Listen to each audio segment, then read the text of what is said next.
hopefully, I've got this working correctly. I know we've got that. Oh, I didn't update the countdown. Oh, I'm such a bot. Pre-show.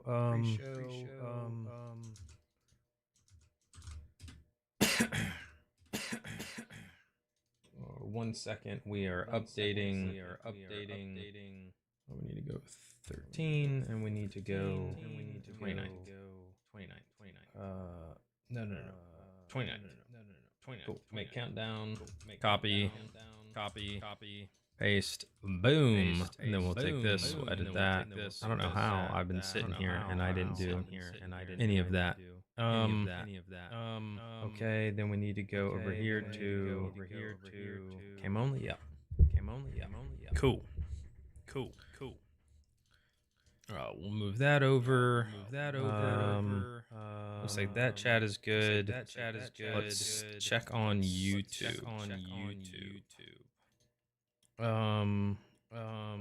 Yes and yes.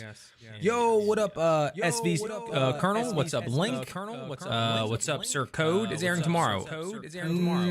No, it's airing tonight. Tomorrow they are doing the nationwide general strike, and they're not showing the rebroadcast. That is what tomorrow is. Tomorrow is them not doing the rebroadcast. Oh, there's an echo.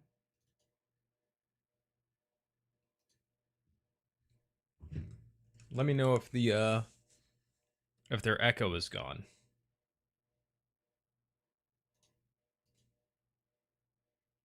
Test.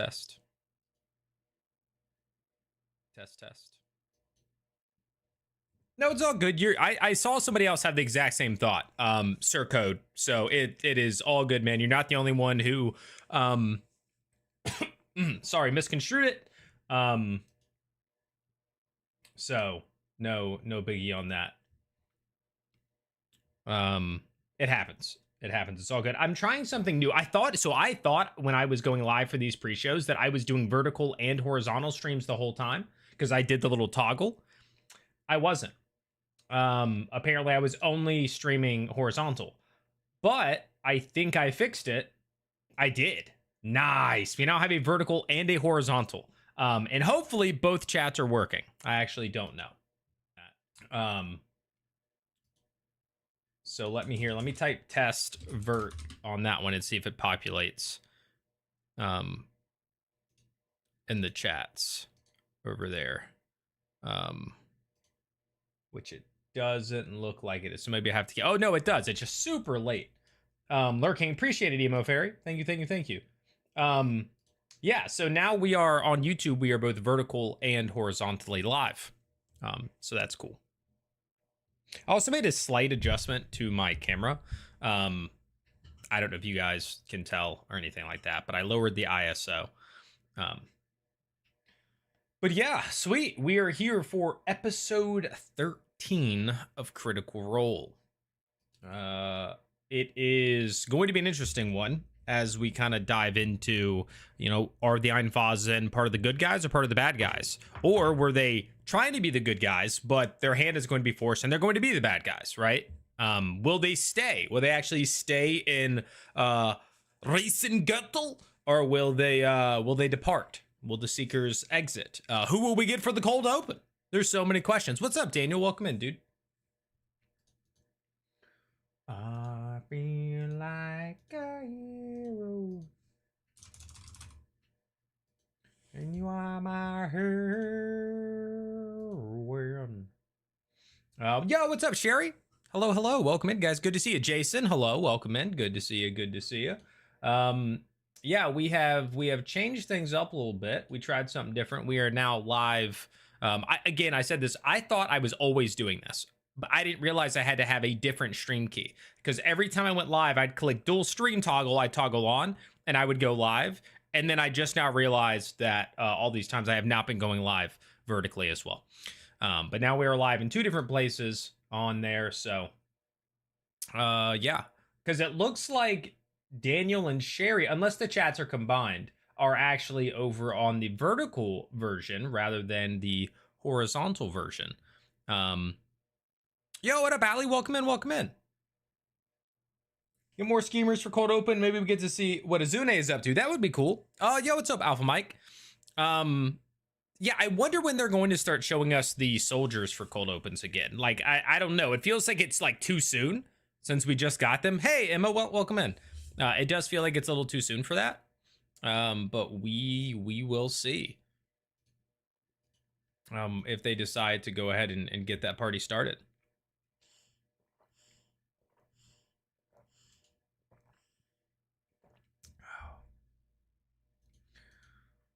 Only time will really tell when it comes to that. Oh, I didn't post in Discord. I didn't notify the masses, chat. Share, copy a link so we can get folks in here for this thing. Live with the Critical Role pre-show. Let's copy paste that. Hope everybody's had a good week though.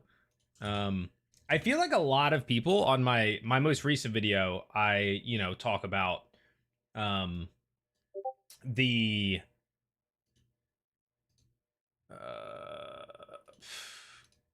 Lord Einfos and how I think that like he made a mistake or there's something to hide. And the number of people who are taking that as me being like, Brennan made this guy be stupid.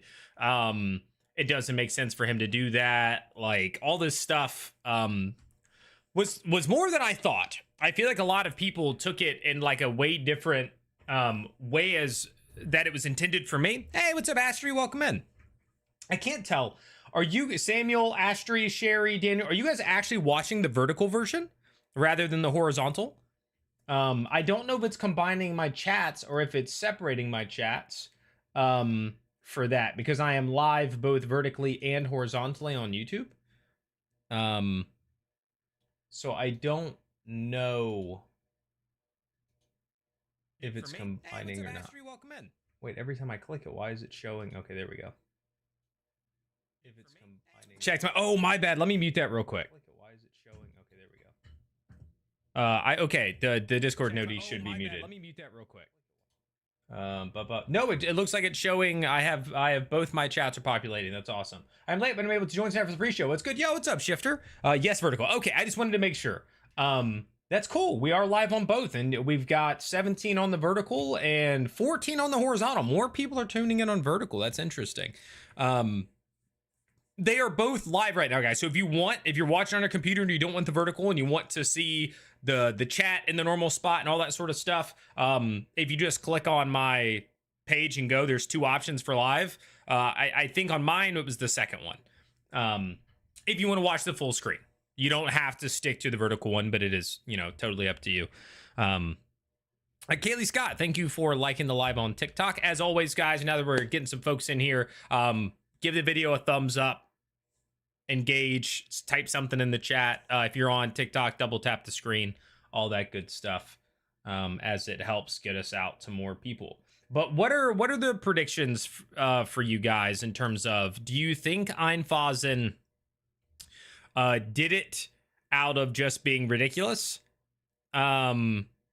Or do you think Einfausen is hiding something? When he did, so not now, when he smashed Handmaiden Greta's head with a hammer, do you think he was trying to hide something, or do you think that was just stupid? Hey, I'll start like, no worries, but we've only been live for 10 minutes, so you are plenty on time, little bun. The Discord link tried to send me to the vertical. Oh, maybe I copied the wrong. No, I just copied the one at the top there. I guess I don't know why it's sent that way, but oh well.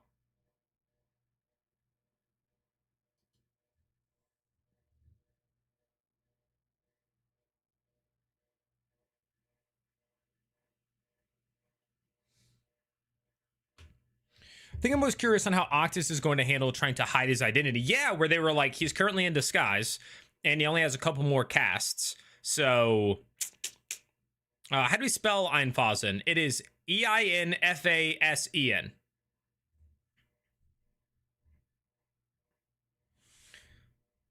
Is going to spring a trap at some point, but they may play it out for a while. To me, it's like they didn't even really have, like, why spring? Like, they just had him there.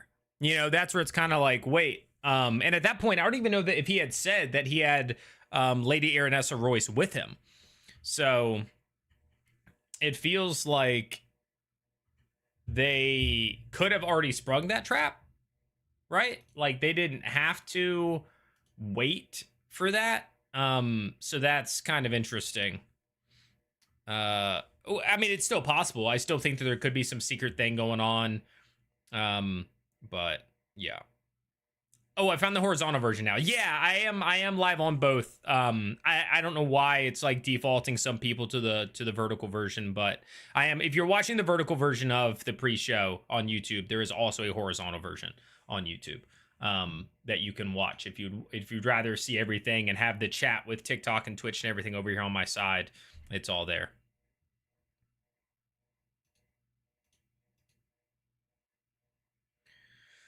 I saw it as character reinforcement, as Brennan said that family was quick to violence. Yeah, so and a lot of people, so when I made a video about this, I understand the setup, but being a hot-headed family doesn't mean that what you did wasn't stupid, right? Because I made the case that, like, it was a really stupid decision for the Lord of the House to do unless he was trying to hide something. So the only two options are he did something stupid because he's hot-headed, or he's trying to hide something, right? Like, these are the only two options. But people are like, oh, well, Brennan said like they were hot-headed. It's like, yeah, but that doesn't, like, hot-headed people do stupid stuff all the time. It doesn't make it like it wasn't the wrong thing or it wasn't stupid, right? So yeah. But which one it is, I don't know. Kelly says, yeah, I'm totally suspicious of this family and thinks that they shouldn't fight them. They need to find a way to sneak out or pretend to be an alliance, get out quickly. Well, right now, if anything, Einfasen's pretending to be the alliance, right? Like, if anything. So if that's the case, I don't know if Einfasen cares if Sir Davos and Lady Royce decide to do that. Yeah, because they don't really like have a house to ally with, right? It's under post-show label. Weird. Oh, why? Okay, hold on. I wonder if I can change that. That's so weird. Why it...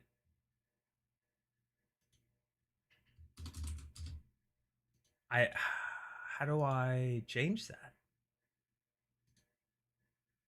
Edit video? View details? It's showing pre-show.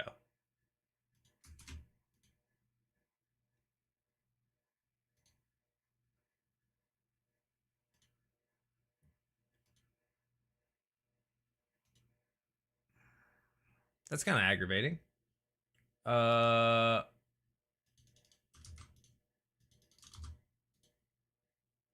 It's even got the freaking post-show thumbnail on. Okay, this is my first time streaming both live at the same time.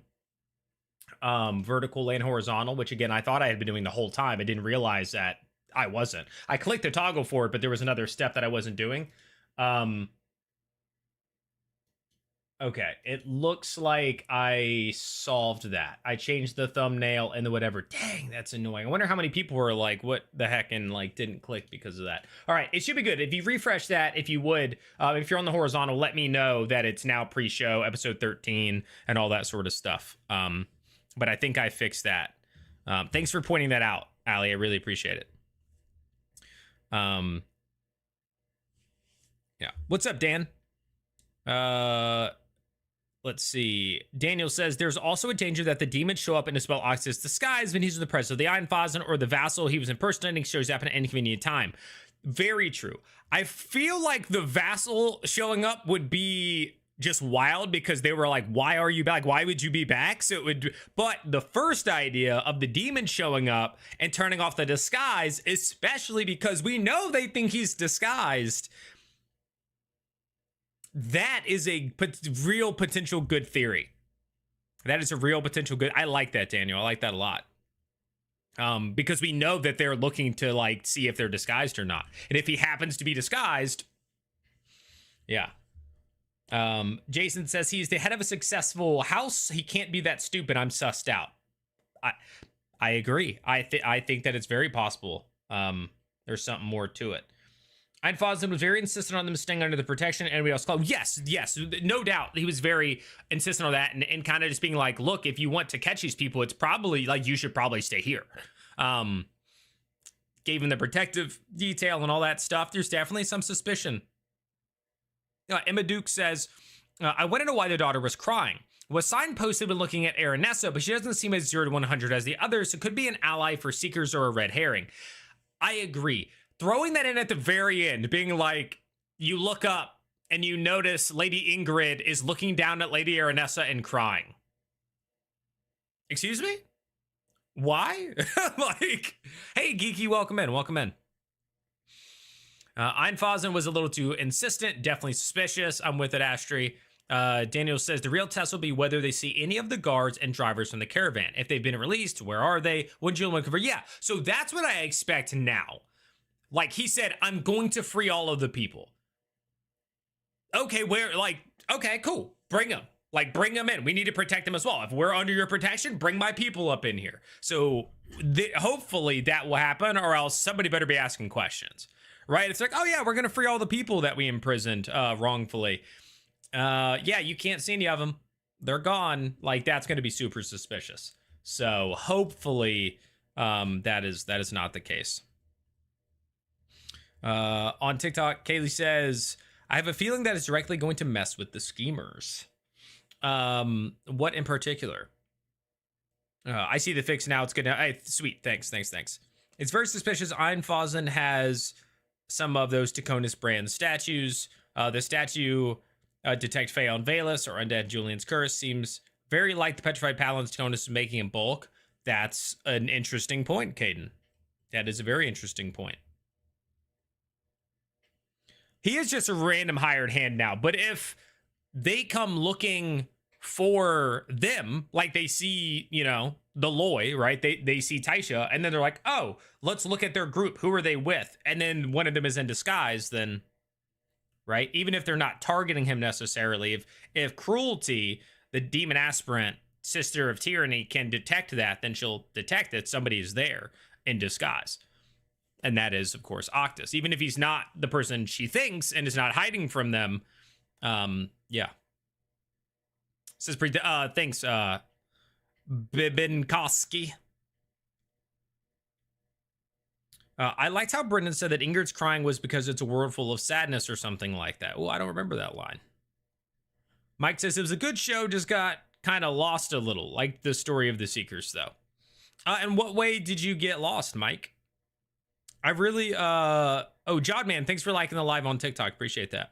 I really wish they were able to get that vulture to grab the carrot pigeon as well. I knew that wasn't going to happen with how long they were in there. And then like they came outside, they had to get out like away from people. I was like, there's no way this vulture is catching that carrier pigeon. Like it's been gone for too long. Like it's just, yeah.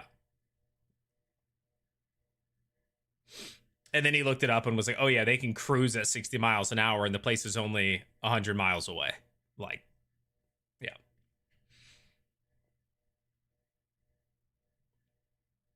If they do have some of the statues Octus is made, well, it would depend on if he is classified in the same way as the undead, right? Like, would he trigger that in the same way? Hey, Caden, thanks for subscribing on YouTube. Appreciate that. I lost 3 subscribers today.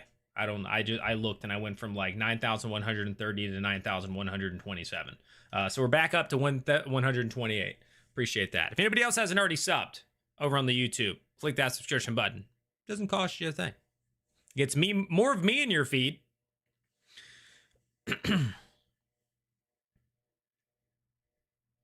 I'm also late to this. The statues you're referring to would be the Taconis ones I could tell undead. That's what that person was talking about. Yeah, they were saying those statues. Jimmy, welcome in, dude.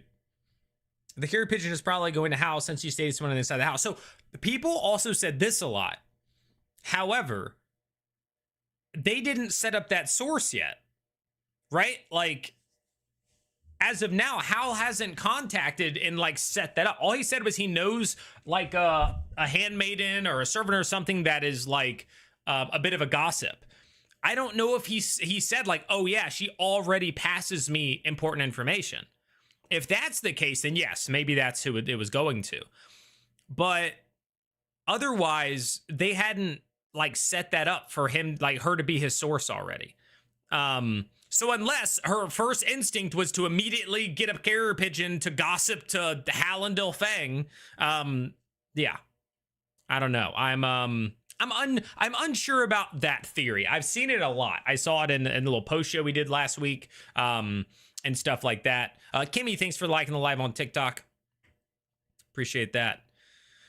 Is there a support group where we can recover from Brennan doing a baby cry last episode? Oh my God, Shanty, I tell you what, dude. I did say in the post show, I was like, and my review of the episode. I did a review video. If you guys haven't seen it on YouTube, the baby scenes and the kid scenes, they're not for me. They're not for me. I liked Hal and his brother, Thiazi, talking. I liked that part of the scene. The whole like watching Liam pretend to bounce a baby and Brennan be a crying baby. I was like, God, it's not for me. It's not for me. Where can we get some of that Kavrozi stout? I loved that scene with Julian going up and being like, you know, do you have some red Cabernet? And then being like, what are you talking about? You know, like that was fun.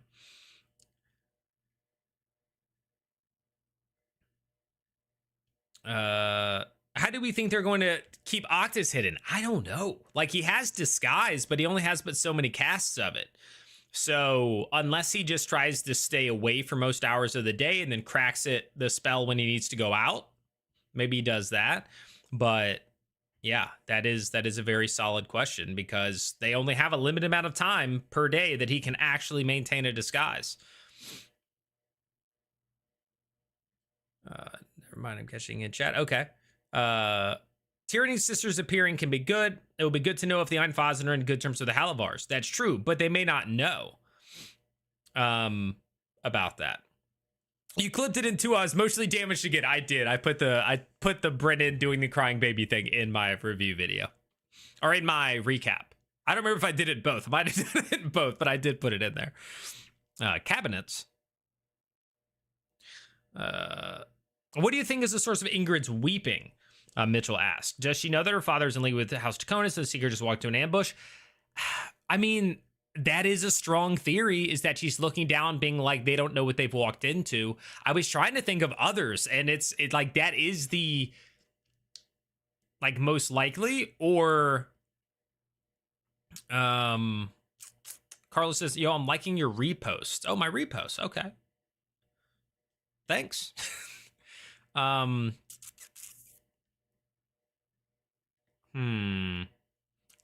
don't know, Mitchell. Like it's tough because the other option is, yeah, she could be bummed about, like Jason just said, she could be bummed about her handmaiden. She could be upset that something is happening. There's a number of small things that it could be, but yeah. It could be that she's crying because she knows that she's traded on her house, right? Maybe she's not crying because she knows that they walked into an ambush by her house, but that she has betrayed her own house and stuff like that. Like that could be also a reason why she's crying. Caden says, don't go into the I do what I wish hit hard. Yeah, between Hal and his brother. I mean, especially when just a couple lines earlier, Hal had said, like, I've never been able to tell you what to do. And then they, fast forward a little bit and he's like, don't go. And Thiazi's like, I do what I wish. See you soon. And just goes. And you're like, banger, dude. I was in the shorts video, got confused, but it was 4K quality there. Yeah, so again, this is the first time I'm streaming both horizontally and vertically on YouTube. I will say again, I thought I was doing it the whole time. There's a dial when you go live on YouTube where you can toggle it on and it says stream in vertical. And I thought, sick, cool, I'm doing it. I never checked, never knew how it worked, but no, apparently you have to get another stream key and then have a vertical thing. And so I did it this time. And now, we've got 24 people watching over there. So, hey, vertical folks, there is a horizontal feed as well where you can see the chat and everything else and the full everything on my sides. But yeah, there is both vertical and horizontal feeds. So you can watch it either way that you want to when it comes to that. Might just hammer him. That's true. He he just smashes him. I mean, that would make sense, Jod. Emila says the kid stuff isn't for me either, but I wonder if parents feel differently. So I've talked about this before, Emulus. So I know, for instance, not just the baby scene, but even the scenes with Taisha and Shadia, right? Like Hal and the daughter, and none of those scenes do I really enjoy very much. But several people who are parents have said that they actually really do like those scenes. So maybe it does have somewhat to do with that, but it could just be that some people, people enjoy different stuff, right? So I don't watch it and go, this is terrible, get it out of here. I just watch it and go, this isn't for me. But it's for somebody, right? Somebody enjoys it. And then I saw that Ashley said, I'm a parent, I don't feel differently. So you also have parents who are like, I don't like it either. Fair, but yeah, the kid stuff, the baby thing, it doesn't, it's not for me. Stephanie says, or she thought two dudes were going to hit on her and nothing came of it. Yeah, she's crying because the old man that Octus was pretending to be and Julian both were basically like, no, maybe not. Maybe not. Yeah, Kaden says it would be hilarious if her crying was just because she wasn't able to flirt. Emma says, could be she knows about what happens with House Royce. She could have told the handmaiden to deny that she told her to do it. Like you said, could be anything. My signal went up for Brendan's patterns. Yeah. Ingrid's still upset about her bony shoulders. She was a little self-conscious about that. A little self-conscious. Same no issues with it. I just prefer the other scenes. I agree. Mitchell asks, do you think that the cold open will continue the schemer's plot since we have already... So we talked about that kind of at the start where I was kind of like, what do you guys think the cold open will be? I don't know if they'll go back to the soldiers this early. Like you said, we just did a full arc with them. So it's like, now do we start getting cold opens from them? Because they're just trapped. We had a whole end of arc, them sitting around a fire, having all their RP moments. And now we're going to cut to cold opens of them walking back to Dalmakyar. Yeah, I don't know. It would be a little odd almost to not see them at all, but also not really, if that makes sense. Because then let's say the Schemers ends, or the Seekers end and we go to the Schemers. Then we probably wouldn't see the Seekers in cold opens. It would be the soldiers to prep us for the soldiers arc coming, right? Something like that. Two birds, one boulder. Yeah, there was some... I don't think this episode had like the best lines out of the episodes by any stretch, but there were some fun ones.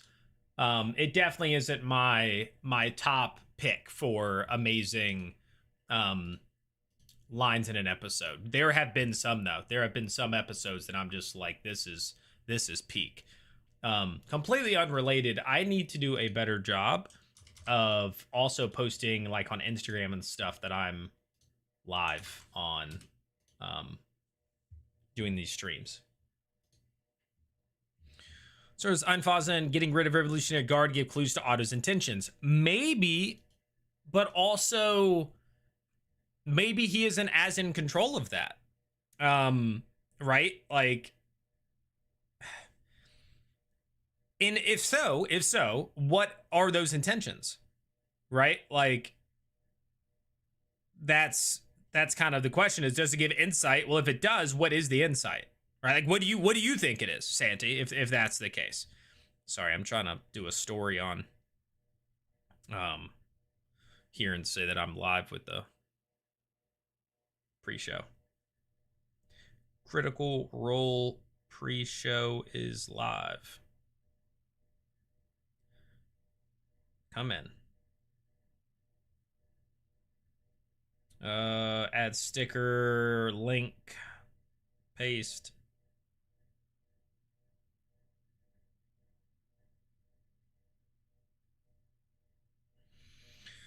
Okay. Cold open, just Wolfric seeing a flash of the pigeon In a panty of vulture in pursuit. That could be fun. I don't know if his summon critter is still going though. I don't know if it requires concentration or anything. Once he realizes it doesn't work, he might is it undead critter? Yeah.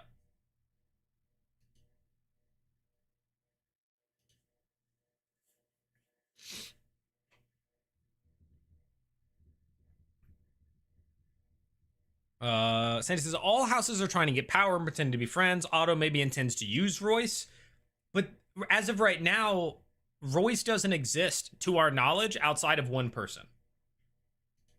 Right? Like as of right now, all we know is Lady Aranessa Royce. That's it. That's all we got. So, like using the Royces, like what does that even mean? I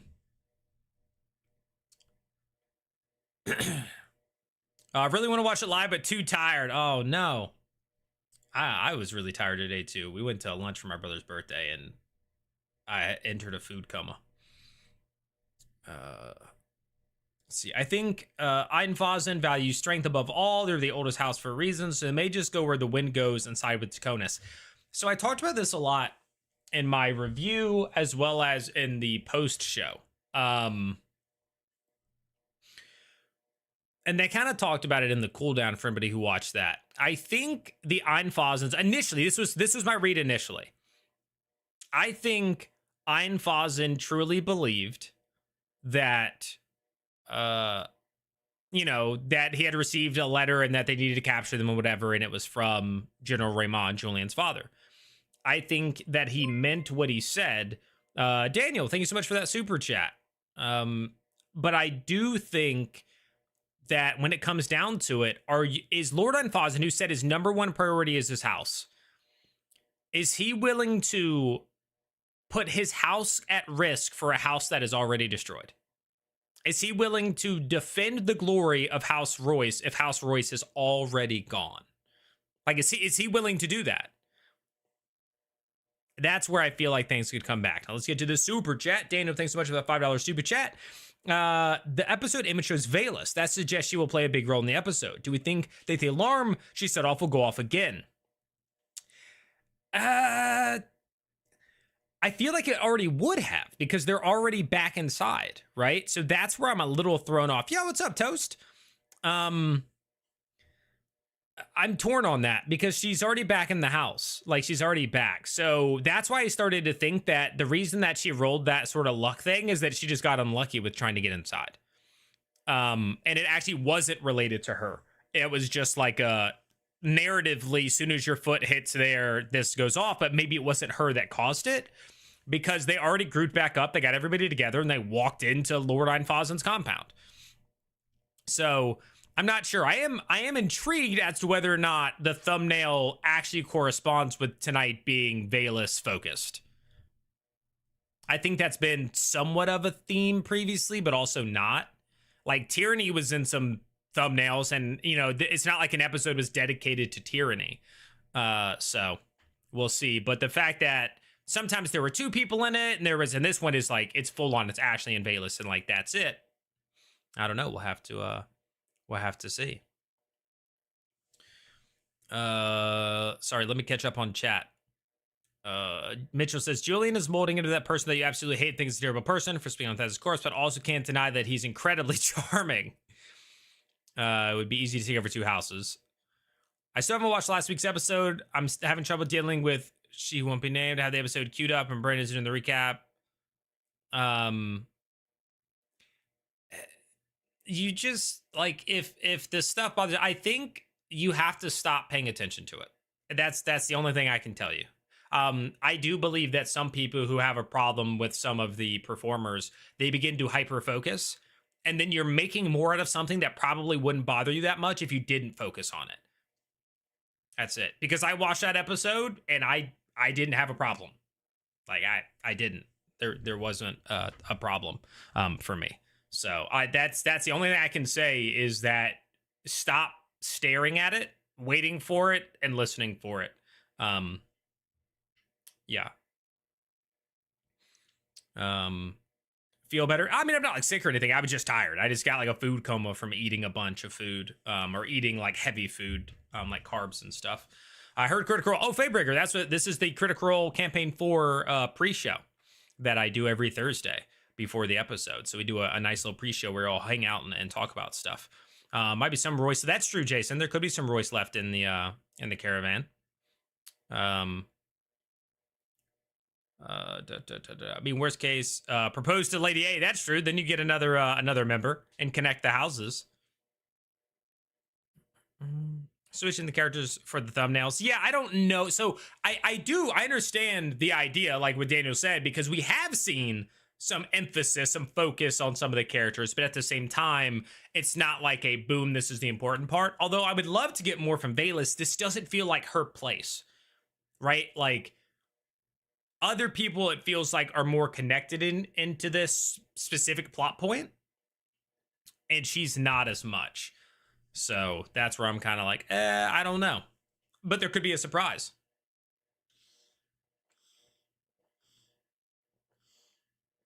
I think they're just to the west of Damakiar through a mountain pass. I'm pretty sure that's it. So like, if this is the map, we'll say Damakiar is here, and then there's a mountain pass here, and they're here, or like on the side of the mountains. They're just to the west of Damakiar through a mountain pass.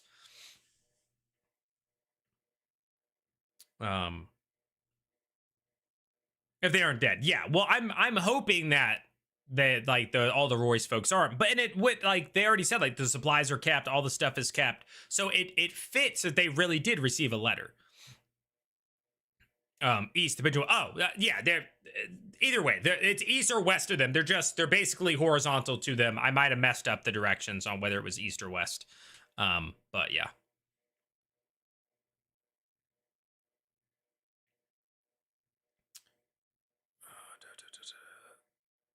Watch. I had it on and was listening while checking emails. Yeah, I guess to me that stuff is like she's reactive. She's reactive, but like at no point did I see most of the complaints people have. There wasn't like a bunch of spotlight stealing. There wasn't like that stuff just didn't happen. So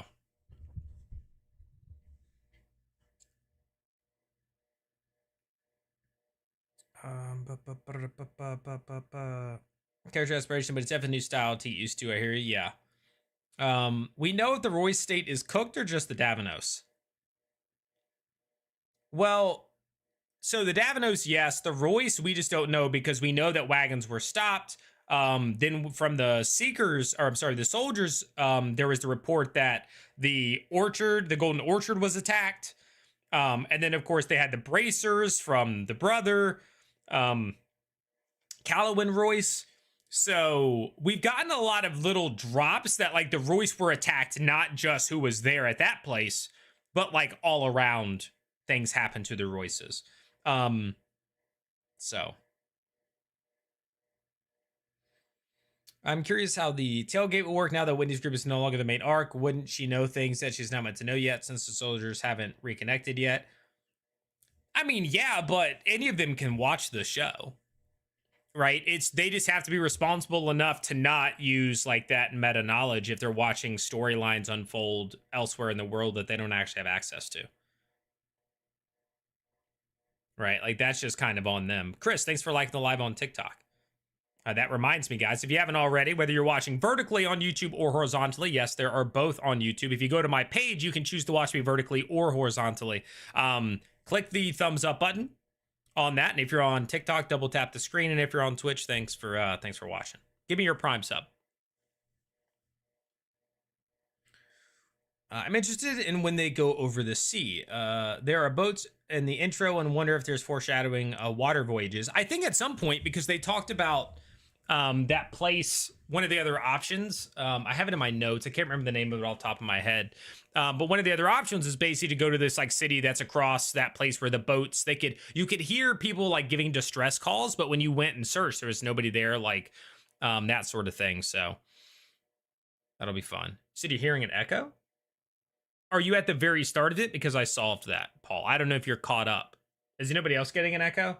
Somebody complained about it at the very start, but I thought I solved it.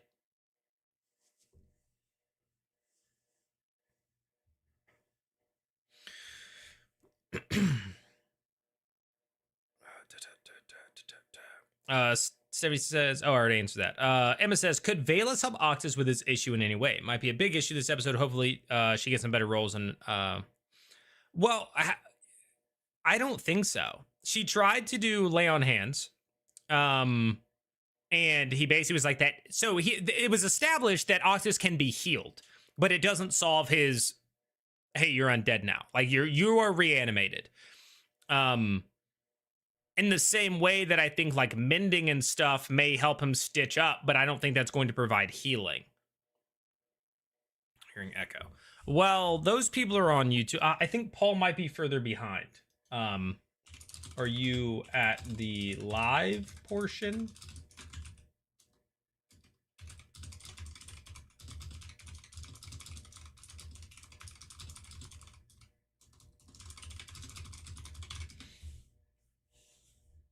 So hopefully that that's just it. He just hasn't clicked the live button.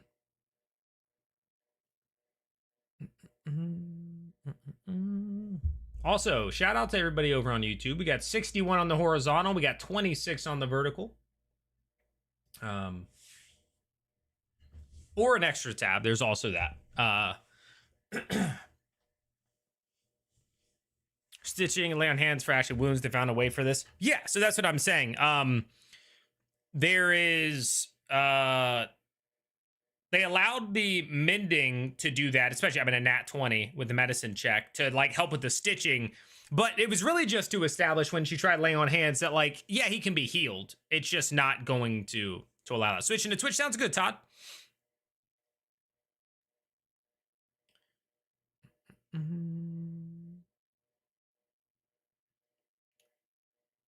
I meant more him getting going undetected this episode rather than healing was just trying to rationalize the. Oh yeah. As a paladin, I don't think she has anything that can like cover who he is. I mean, I think he has the best chance of using disguise self. That's about all he's got when it comes to that, unless they get like a disguise kit, right? Like if somebody's proficient in a disguise kit, then that might work. But I don't think a level 3 paladin has anything that can benefit keeping Octus's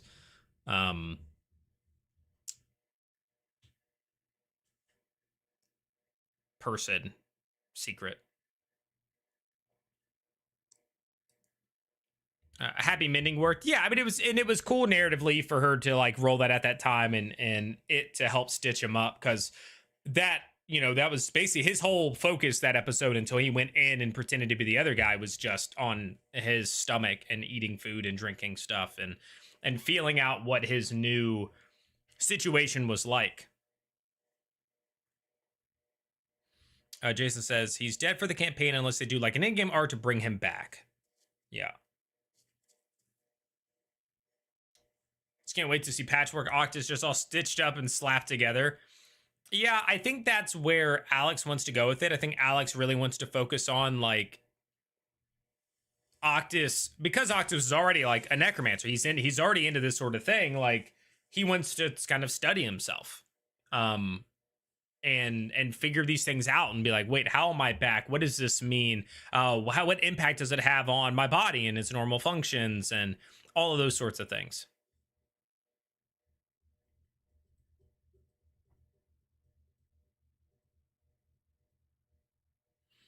The only way that made hide him more Nistel's magic aura, the second level spell, but the physical stuff you aren't hiding when you get down to it.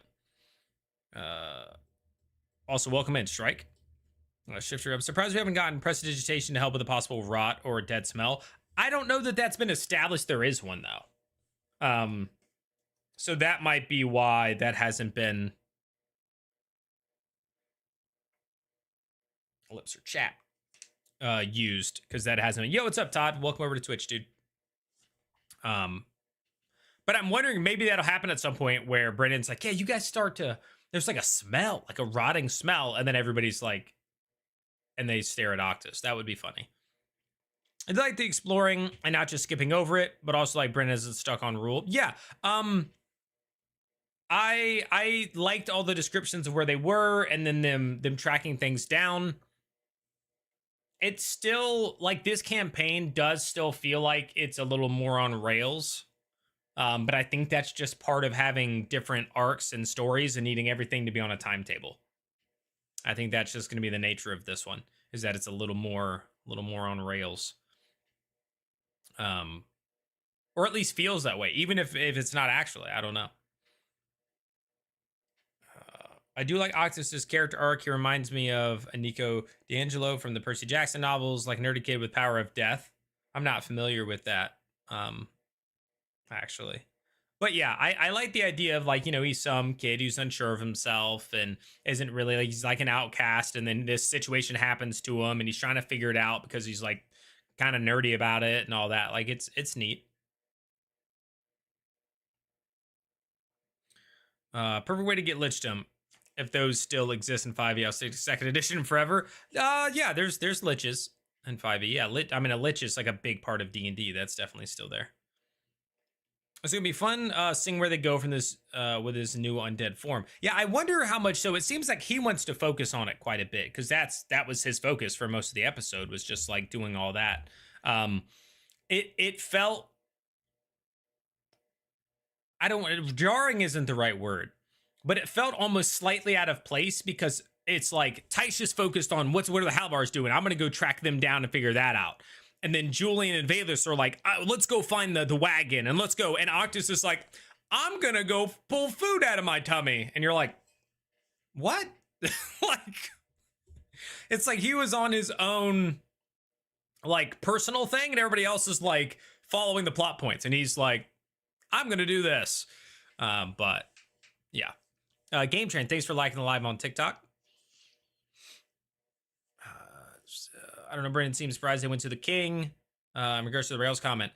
To the king. Do you mean that they went and talked to Lord Einfossen?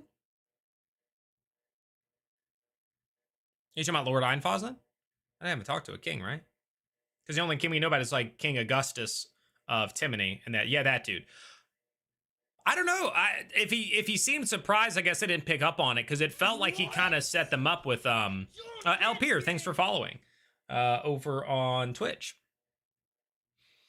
Yeah, I don't know if it struck me as that because he kind of set them up with Aranessa being like, hey, let me ask you guys, so let's play a game. Wouldn't this mean that, mean that, mean that? Oh, so maybe our people are alive. Maybe, like, it felt like there was a little bit of a cookie. Oh, and the cooldown is where you got that impression that he was like, oh, you guys are just going to go in and talk to. Okay. Got turned upside down. That's true. It did. I thought today's no. So, Total Swagner, tonight's episode is fine. Tomorrow's rebroadcast, they're doing Saturday instead because they're participating in the nationwide general strike. So they're not doing the 9 a.m. rebroadcast tomorrow. For those of you who didn't know, they're not doing the 9 a.m. rebroadcast tomorrow PST. They're going to do it Saturday instead to show solidarity with the nationwide general strike for anybody who didn't know. So if you're going to watch it tonight, you're going to get to see it. If you were going to watch it tomorrow morning, you're going to have to wait till Saturday or Monday.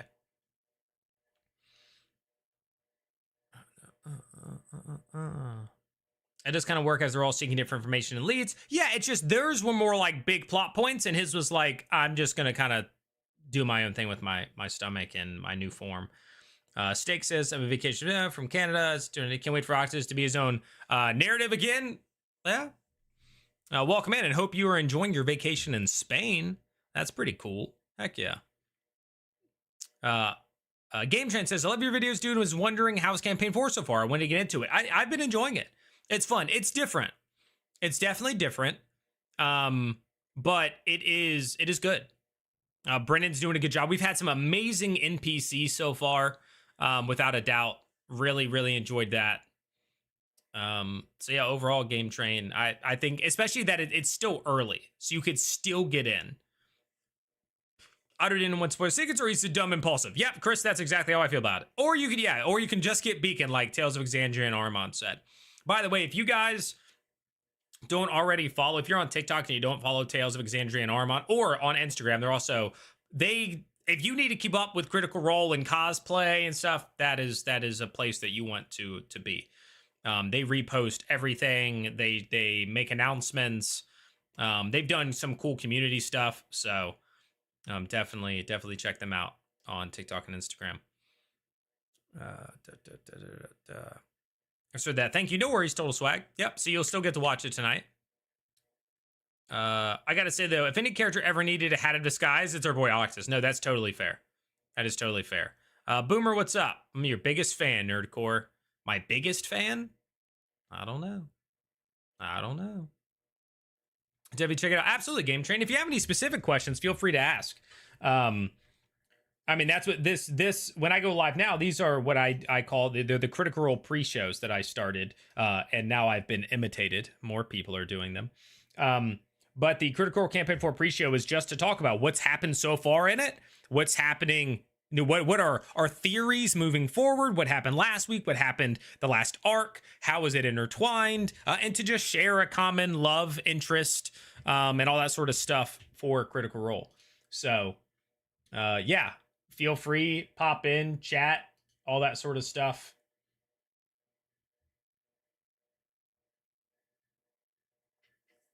I think if you subscribe to their YouTube channel, you can watch past episodes, but you would have to pull an old one up and check on that. Maybe anyone can watch. Do you mean member or subscribed? Yeah, you might be able to get immediate access if you're a member, just like if you're sub to Beacon or if you're a Twitch subscriber. I'm not 100% sure, but maybe you get immediate. You don't have to wait if you're those, like, because Twitch you can watch the VODs if you're a sub. So if they leave it up as a VOD, then you can watch it.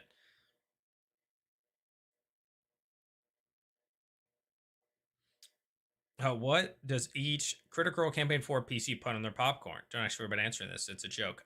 If it was only like a singular table, like 4 players or 5, I might actually try to come up with what I think. I don't want to do it for 13 players. Also, they're doing different groups like adventures or something. How is that? It's different. It is very different, Game Train. So yeah, we start the first 4 episodes called the Overture. They basically had all 13 players there, and they were just going to, if these 2 walked away, then they had their moment. If this group went to search that place, they had their moment. And it was just very interchanging. In a single episode, single 4-hour episode, you'd get all 13 players doing different things, interacting with each other and all that. And then once they moved to the individual groups, they split into 3 tables. You have the Seekers, the Schemers, and the Soldiers, and we follow each of them for an arc. So we did the Soldiers for 6-7 episodes, and then they ended their arc, and then we moved to now the Seekers. And now we're following a Seekers arc, and then we'll follow a Schemers arc, and then maybe at some point players will switch around if they reconvene. But every episode so far has had a cold open with a different group. So you'll get like a 5 to 10 minute segment that has like, even if it's the Seekers arc, it'll open with the Schemers for like 5 or 10 minutes to like tell you what they're doing in the background. And then it'll do that kind of to keep you connected to them. Hopefully that answers that. Yeah. Ask us immediately. Okay, nice. Heck yeah. Who is going to come into conflict tonight? I think the demons. If anybody, I think it's going to be the demon aspirants. Daniel Perez.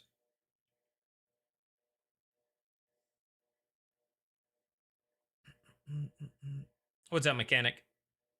You remember you can get immediate access if you just sub. It drops like the Monday of the next week. Oh yeah. No, the Monday you'll get it on Monday no matter what. It's always going to be out there for anybody, even if you're not subbed. You can watch it on Monday. But if you want to get it before then yeah, you can do that. But speaking of members, did you guys know you can become a member here on YouTube to my channel and help me continue to make content around Critical Role, Dungeons and Dragons, and other nerd culture content full time, which is what I'm trying to do. So, it's like $3 or $5 a month. It's like a cup of coffee a month total. So if anybody has the desire to become a member here on YouTube, that would be beneficial to me. Or go subscribe to my Patreon. It's $3 a month, I think. And it helps me out with a little bit of that consistency.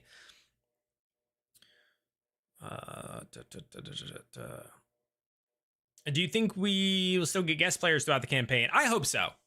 I think that's something people have always enjoyed, is getting a guest. So I do think so. It's just a matter of when and how, because there's so many players. So it'll be interesting to determine that. But I do hope so, because some of the tables only have 4 players. So like, all right, give them a fifth. Give them a fifth for a couple of weeks, you know? Like, I think that's fair and that's fine.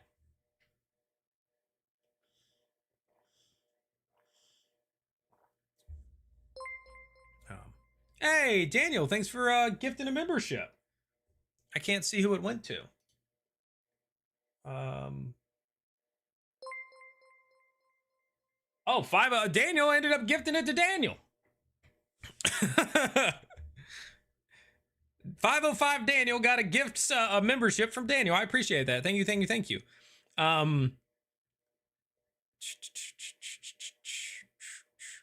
Do you think we will follow each arc, then they all come back together like an Avengers movie? I think they'll come back before that, to be fair. I think that they will come back before that. Maybe not all at once, but I think we'll see like maybe the soldiers reconvene with the schemers, and then maybe some change ups, maybe not. And then we'll get like maybe a different group runs into. And if you're saying like at the very end, they're all coming together, I could see that. I could see that, yeah. Because otherwise, you're going to have 3 different campaign endings. So that would feel a little strange almost, to have like 3 different campaign endings for one campaign. Daniel's all the way down. Yeah, I know. We got 505 Daniel. We got Daniel Perez. We got Daniel Larison. We got Daniels are taking over the chat. Jaden says, what are you looking forward to the most this episode? Figuring out if the Einfosens are good or not. Like, if they're actually good or not. Finding out why Lady Ingrid was crying. And also, I want the demons and the group to run into each other and figure out what's going to happen with that. So there's 3 answers for you.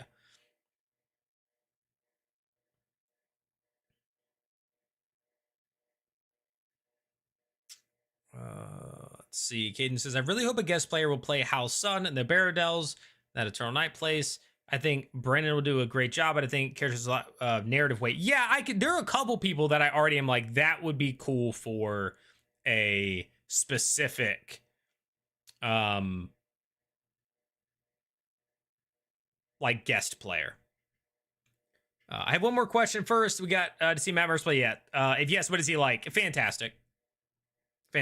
Yeah, we have gotten to see him play. Yeah, it's a very unique character compared to everybody else. His character definitely stands out because he's like the only antagonist character of the group. Valus kind of started that way, Ashley Johnson's character, but then very quickly just flipped.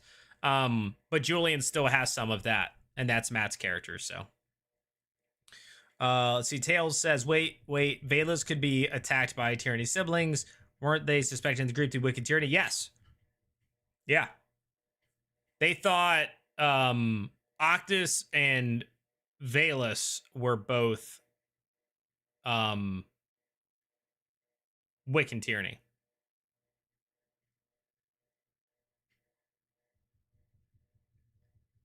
They did 3 innings basically with campaign 3. Oh.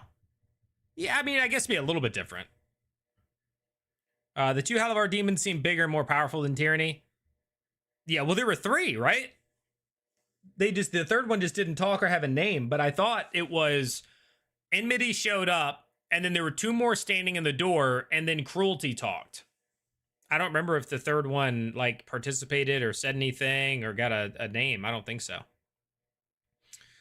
And thanks for like the live, Ghost in the Mic. Appreciate it. Yeah, if you guys haven't already, if you're on YouTube, whether you're on the vertical feed or the horizontal one, please click that thumbs up button. And then if you're on TikTok, double tap the screen for me. It helps me out a lot with the algorithm.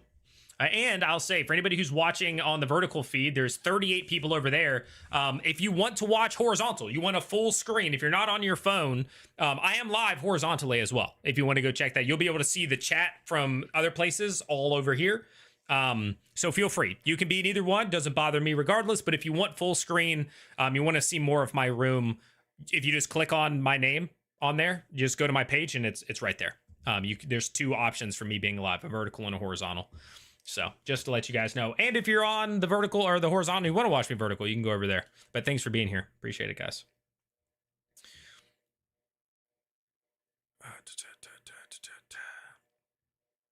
Reason you have the vertical stream, more access to people. Dawn. Yeah, that's basically so I've said this a couple times, but I thought I was already streaming vertically. On the dashboard, when you go to live stream, there is a dual stream thing, and next to it, there's an on-off switch. And I've turned it on every week, thinking it was just automatic. It was just sending me out and whatever. No, I had to get a separate stream key, set up the vertical thing here like I do for TikTok, and then do that. So I thought I was doing vertical as well every single time, but I wasn't. I was only streaming horizontally. So this is the first week that I actually did it correctly, and now I have both, and that is allowing for me to be in front of more people. Normally, unfortunately, I have not had this many people this early. Having 88 people by 8:43 with another 30 plus in vertical, these are like what my pre-show numbers were like before somebody else started doing the pre-show at the exact time I was doing the pre-show. So that's that to answer the question, Don. It's because it's more of an audience. It gets more people a chance. People are scrolling different feeds and they get a chance to see it. So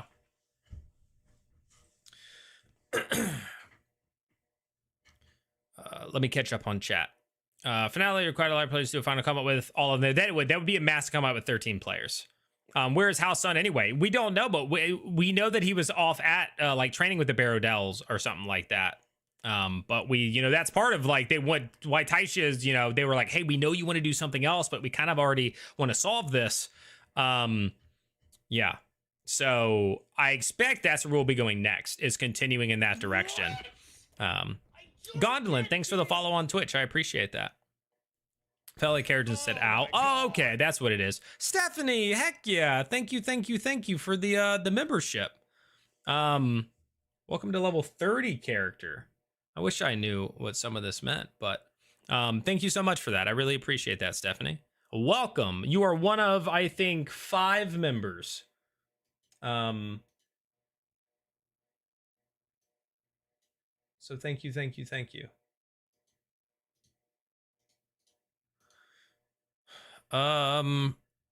Which is like the edge of the place where Tunsil and Slender died. It's a very scary place. Start by the Storm Rack too, which is where they're near. I want to know more about the Storm Rack. I really want to know more about the Storm Rack. That whole thing. What's up, Artificial Selection? Is something that really does intrigue me quite a bit. Oh, you did. Okay, that's different. So everybody's a level 1 character. You're a level 30 character. I set these up, but I set them up so long ago when I wasn't even like streaming over here. But thank you. Your analysis and insight. Well, thank you, Stephanie. I really appreciate that. I appreciate that support.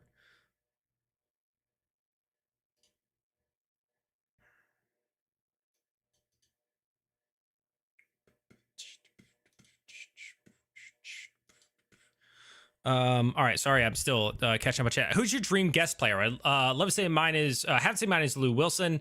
I love the G. I've heard that a lot. And I totally agree that I think that would be somebody who'd be great on there. Honestly, basically anybody from like the Dimension 20 stuff I think could fit really well, especially with Brennan at the helm. Like I think it would feel right. But I also love when they've brought in like celebrities who play D&D. Right? Like I wouldn't hate seeing some of the like celebrities they brought in before come back. And have another shot.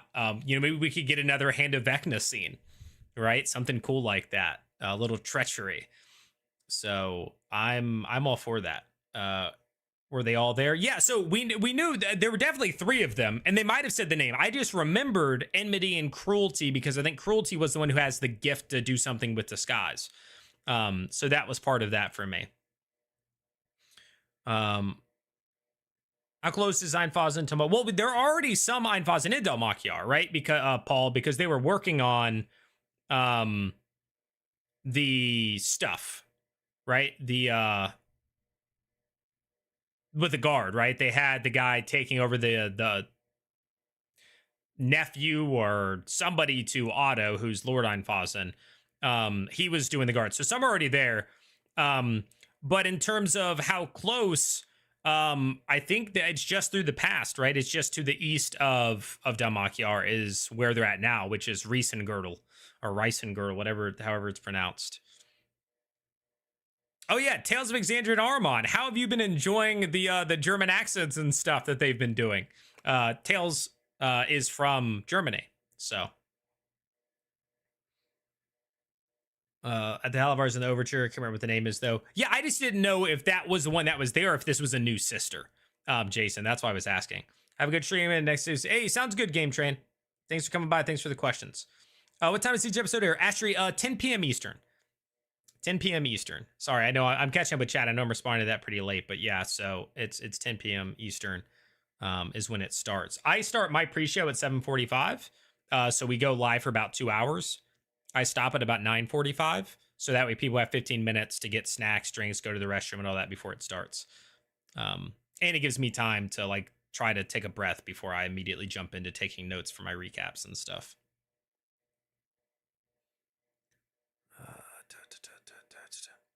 City in Reason is in a city in Reisengirl and the Valmar Pass, which from Alker is like a few days travel by horse before you get to the mountains. For context, I'm in from New Zealand, so it's like at 4 p.m. Oh, that's not bad at all. You basically get to watch it for dinner. Astri, that's dope. Oh no, it's tough to watch live. I'm gonna catch up and respond to that. I just need to keep catching up. Any of the blight places left from the war would be awesome. Yeah, I want them to visit there. I want the Stormrack. What do they call it? Like the Wastelands, or is where like the elves were from, or where Slandril or whatever ended up being killed. Like her territory is now like the Wastelands. Like I want to see that. Will Wheaton and Armand would be great. As a German, I like it, says Chris. All right. Emily Axford would be a fun guest to appear, of course. Tail says they pronounced Riesengirdle perfectly, then they misspelled it horribly to Reisengirdle. Well, they tried. They did their best. It was agony because your stick is being clumsy and getting hurt. Oh, fair. Yeah, that makes sense. Connor, that makes sense. Also, I think, did you comment on my premiere video last night? I saw your thing, and as soon as I went to respond, because I walked away. I wasn't watching it at that real time. I walked away and I came back. And as I was typing a response to you in the live chat, it refreshed to a new video because the premiere had ended. So I didn't get to respond to your comment. So 10 p.m. there's no one be able to watch it. It is tough. It is tough, Ashley, because a lot of the time it results in you being live or being up, for me, for instance, until like 2 or 3 a.m. Especially because I'm taking notes the whole time for my recaps to be able to make content around it and stuff like that. So yeah, it's not like I'm like passively watching. I have to be like, oh, let me jot that down. Let me write that. Okay, this is what they're doing. This is what they said. Oh, what was the name of that? Refresh. Oh, that was the name of it. Let me spell that correctly. Yeah, I have to like be focused. I do it's not to complain, but I do the pre-show and then immediately have to cut into watching a 3.5, 4 hour long thing while taking notes on everything that's happening. Ryson Gürtel. It's pronunciation. I hope that makes sense. I hope I got that right. Ryson Gürtel. Ryson Gürtel. Matt Colville will be dope guest. That would be neat, David. Yeah, get Matt Colville in there. You did, yeah, that's what I thought. I was trying to respond to it. I ended up, I don't know if you saw, I left a comment on it that was basically acknowledging what you said, where I was like, me saying that I think Lord Einfasen did something stupid isn't me saying Brennan did something stupid. It's me saying Lord Einfasen did something stupid. I want to see Agony about it. Hoping she has a clumsy mechanic. That would be a lot of fun. Riaz and Rick. Oh, okay. Riesen Gürtel. Nailed it. You are Minded Mechanic Celebrity Crush. Wow, thanks so much, Boomer. What a celebrity I am. So the demons exhibit the traits they're named after. Maybe tyranny is in meant to cause suffering, but to rise up against her father. But to be a tyrant? Hey, Jaden with a $10 super chat. Get yourself some nice dice, my treat. Said it in the previous stream, but gotta say it again. I love your videos and the insights you have on Campaign 4. You've been a big help on remembering info. Happy to hear it, Jaden. Thanks so much for that $10 super chat, man. I continue to try to be like, what do I think is an interesting topic? What do I think are interesting threads and ways to approach things? So I'm glad that it's enjoyed by some of you folks out there. I really appreciate it. For Dan, 2 p.m. live for me. I listen while I'm dog grooming, so the hounds at the soldier's table amused me. Yeah, you're. Imagine you're grooming and you're like, "Can you talk, dude? Were you a knight? Were you a knight in a previous life?" No, that's awesome. 2 p.m. for you. So where is that? Is that like Australia or something? Well, no, because it's Australia's kind of near New Zealand, yeah. So wouldn't that? 'Cause somebody else said it was like 4 p.m. and it's 2 p.m. Oh no, that makes sense. Times, yeah, never mind. That makes sense. Yeah.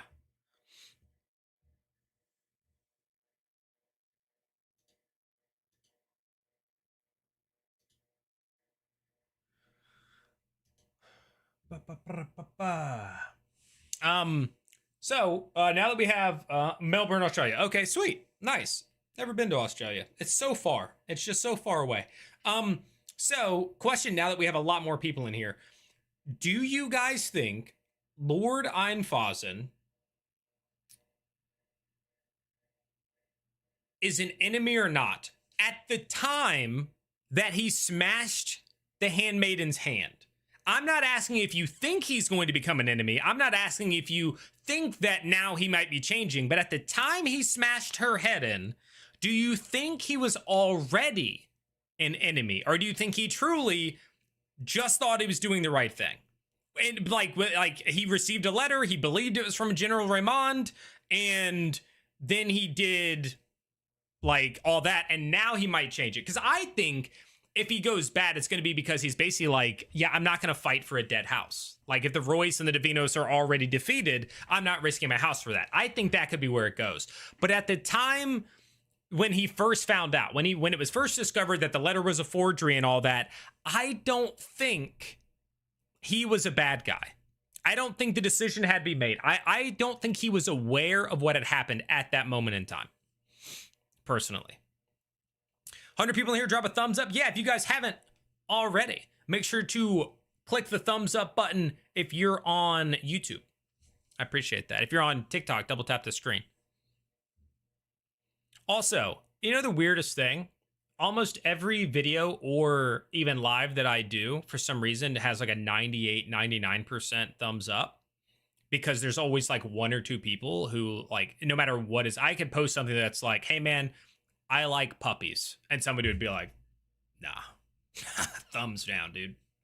F them puppies. Like, I don't know. Like, the most like harmless things are posted and somebody has to thumbs it down. Like, for whatever reason, people are just like, no, dude, don't like that. Just a fun fact for you all. That it's rare that it's like a straight up 100% upvote. It's never bad. Like I don't post stuff that's like 60%, you know, but it's like 98, 97, 99% with each one. So Matt Quala, thank you for liking the live on TikTok. I appreciate that. I think he is just irrational. Yeah. Which again, I made a whole video about that. I thought that he did something stupid. I think they're just reckless, but I kind of love them, so that might be wishful thinking. That's fair. Yeah, they're cool, and they have that recklessness. It was just a really hard thing for me to kind of accept, because it's like, you're the lord of the house. You said your number one priority is your house's success, and then you find out that there was a spy, and you kill them without getting information. Like, it was just dumb. It was just dumb.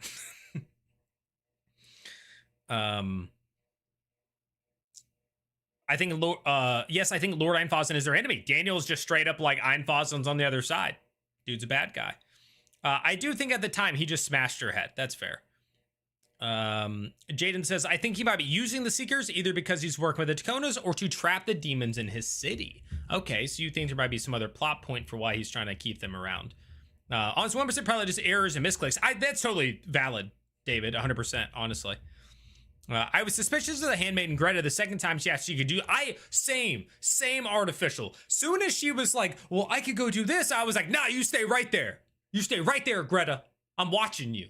And then she ended up getting sent off. And then when I got brought up that like she hadn't come back, I was like, yeah, guys, she was trying to leave the whole time.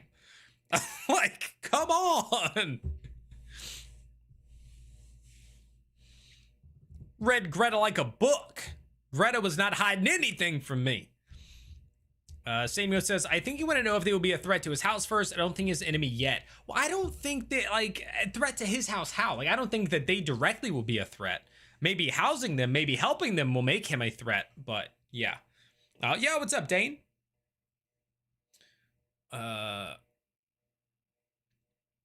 I agree Einfeisen is going to be a bad guy, but I also think he just smashes heads like that. Fair. Sorry, Steven, I pressed the dislike button. I knew it was you, Boomer. Sad live YouTube, stupid trolls. Yeah, again, some of it could be a mistake, like somebody else said. Chris says he is evil. The things happening to Makyar was to weaken the city. He knows of either Halavar or Takonas. All right. I think the letter was handed to him by the Takonas. Like, if anyone asked, Skill, this is why you're holding these carriages. So you think that they had thought it through to be like, hey, leave all of the stuff on there. Don't touch the supplies. Like, keep the wagons together. Like, you thought they thought that plan all the way through to set up a ruse in case somebody asked. I'm not sure I'm buying that one. I'm not sure. It's possible, but I'm not sure I'm buying it. Erratic says, I think he reacted how he would if he found out if there was a mole in his ranks, given how Brennan explained how they would react. Yeah, so I totally get, like, Brennan setting up that they're very just, like, quick to act. They go from 0 to 100. Like, yeah, there was foreshadowing to how they act. But it's still like, brother, that's the one person who could have given you information as to what the heck's going on. And you, without a thought, you just killed them. Like, you just completely destroyed the one source of information you had. And that was just, I had physical pain when he did it. I was like, oh my, why? Why, you idiot? Like, why would you do that? But I think it was Brennan's way of being like, yeah, you guys don't get it that easy. I'm not letting you find out right now. Like, that's, nope. This is going to be a longer thing here, which is totally fair.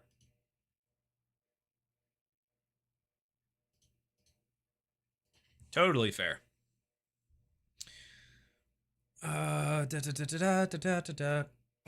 thing will be work hard, nerd hard. If I didn't already say it, thank you for liking the live on TikTok. So it'll be very interesting to see what will happen if Octus is found out. Just because Einfausen is quick to violence, no matter what would happen, it would be messy.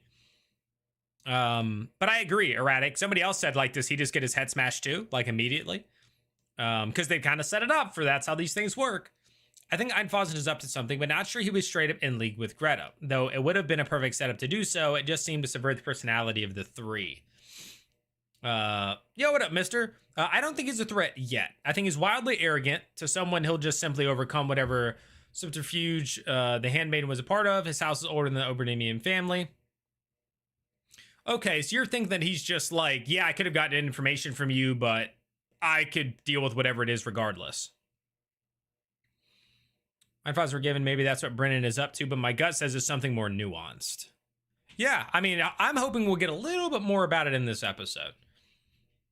They just need to protect Lady A. Yeah, Lady Aranessa Royce is going to need them to make sure that nothing happens to her, because that would suck.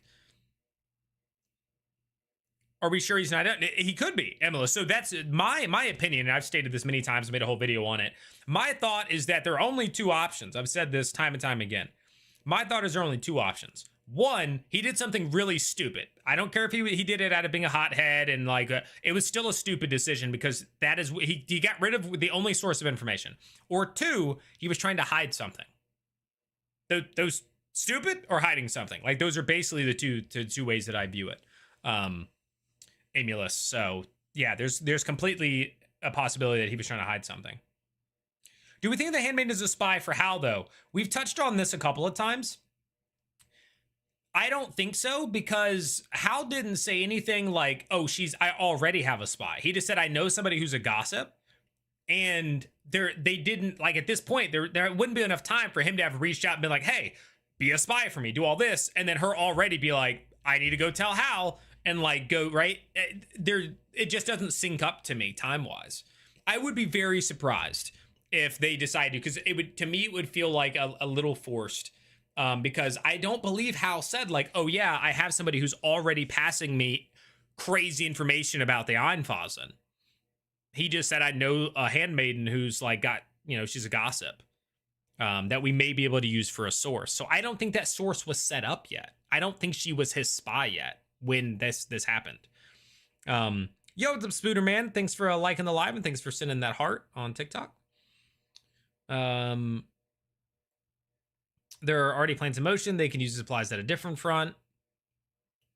Einfasen's real game, protection, or soft prison.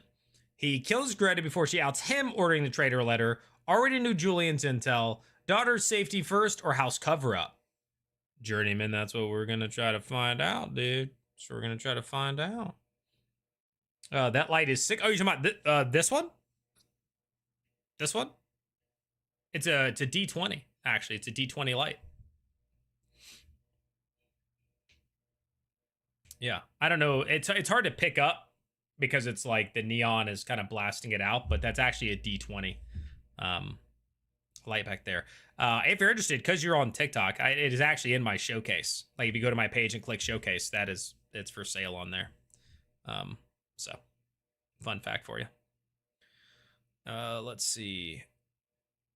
Daniel says, if we think Greta was acting on orders from Einfasen, did she send the message to the Einfasen at Dalmakiar?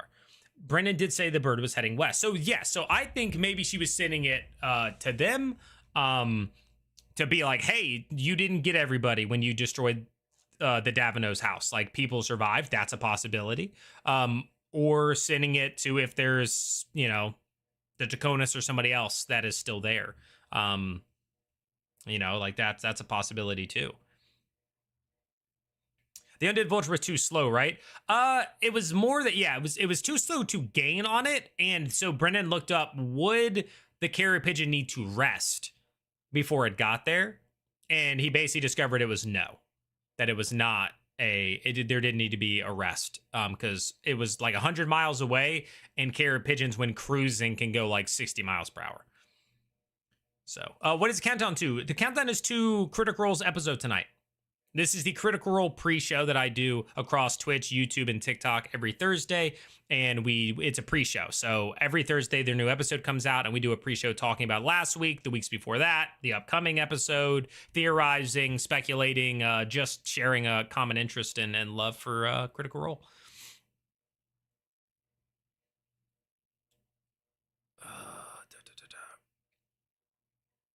Are we sure the guards and soldiers are in prison? For all that we know, they could be. Yeah, 100%. They could have already been taken out. But I that's where we said kind of near the beginning of this, where it's like, if that's the case, the players need to be asking, like, hey, you said you were going to release my people. You should probably show me them now. Like, if you had all these people captured and you said you're going to release them, where are they? So hopefully the players will do that. Boomer says, Steven, how do you have such a great hairline? I don't. I'm pretty sure I've lost an inch or like a finger's width as I got to about 30 years old. I think my hairline used to be down here, and it's gone back a little bit. So thanks for asking, I guess. I feel like the Sundered houses are already fighting each other before the schemers already put their plan of driving wedges between the houses. That's, yeah, because I think they thought the Einfasen were a part of it, and now we don't know. I think we'll find out more about that tonight, but it's like, oh, maybe they aren't a part of that, and they were just doing their own thing, and so there is already a potential conflict there. You're in your 30s? You look young? Well, thanks, dude. Yeah, no, I'm 34, brother. 34 and a half. I turned 35 in June.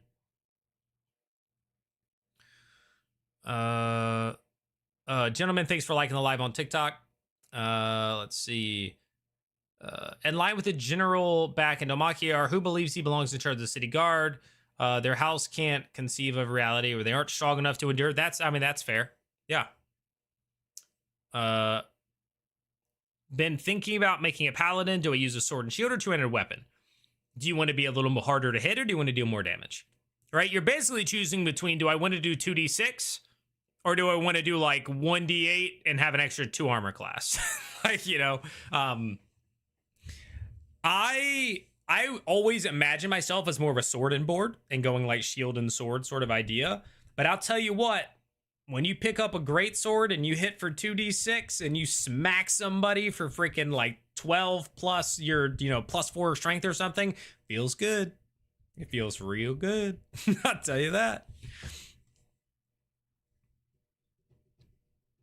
I like the imagery of the sword and shield better, personally, but it feels good to hit somebody with a great sword, I'll tell you that.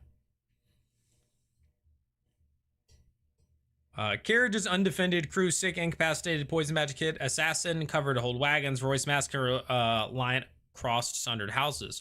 Well, we don't know if they're out yet, though. Like, that's the thing, Journeyman, right? Like, it is my belief right now that they are actually captured. I think that the people were actually captured. I believe the story as of right now. Yeah, I believe Einfazen's story right now. I think that they received a letter. He thought it was real. He captured the people. He put the wagon away, or like put the people away and kept the wagons the way they were. I actually believe that, personally.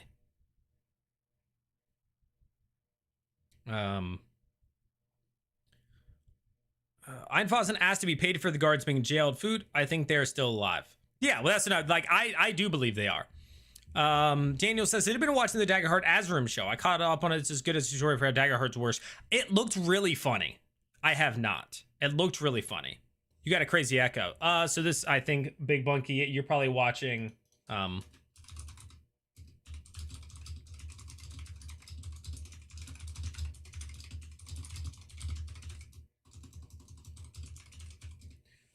Big Bunky, I don't know if you can hear me. You might be watching at the very start. And there was a slight echo there, but I fixed it very early on, and I don't believe there's an echo now. So that's probably what it is if you just tuned in. No, but the Daggerheart Azrim thing looked really funny. I have not watched it.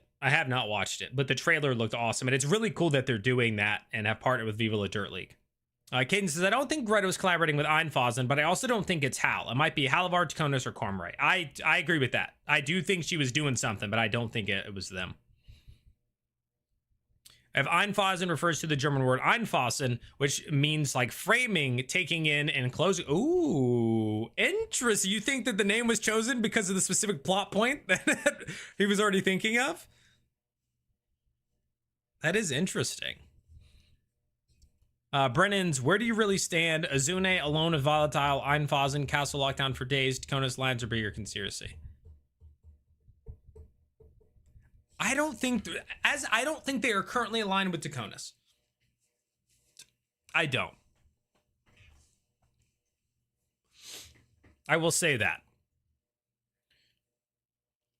You think that a fighter paladin is better for a shield master build? I mean, with the paladin, you can get stuff where you throw like Shield of Faith on yourself, and now you are not only using a shield and going 2 extra armor class, now you got an extra 2 on top of that.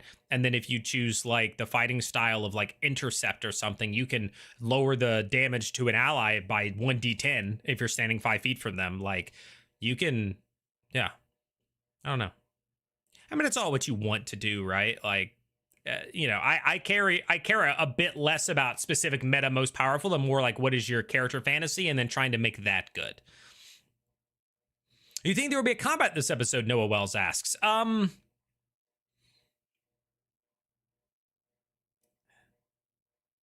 don't think they're gonna fight the Einfazen.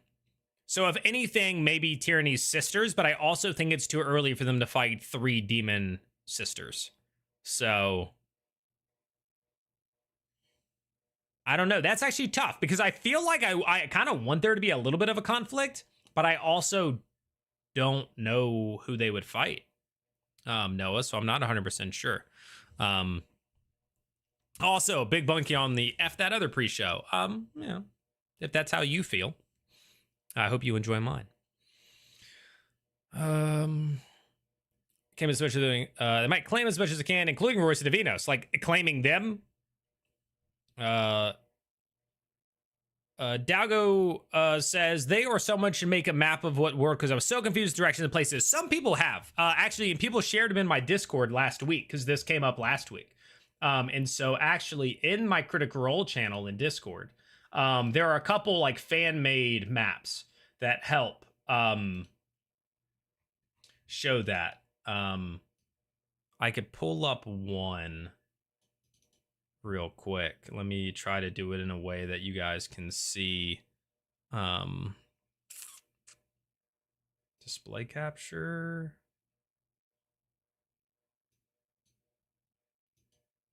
Let's see. If you're on the TikTok or YouTube Shorts, there's a map. So Damakiar is here, and right now they're over here. They're on these mountains. Yeah. And if you're on the horizontal, I need to pull it up over there. So give me a second. Display capture. Yep, there it is. So there's the map. Dalmakiar is here, and then they went through the Devalmar Pass, and over here is where they are at Reese and Girdle. And the other group, the soldiers, went up through the Hapshini Woods and Arderin, ended up at Castle Sloke. And then there was another map somebody posted, but I think it's in this chat. Sorry, this is the live chat. Or no, maybe it was in the welcome. I don't remember. Oh, yeah. Somebody else did this one as well. So there are a couple maps out there that people have made to try to, just based off of descriptions, right? This isn't from anything other than somebody has tried to piece together what we've been given. Like, this is to the west, this is to the east, this is to the north, this is to the, like, that sort of thing.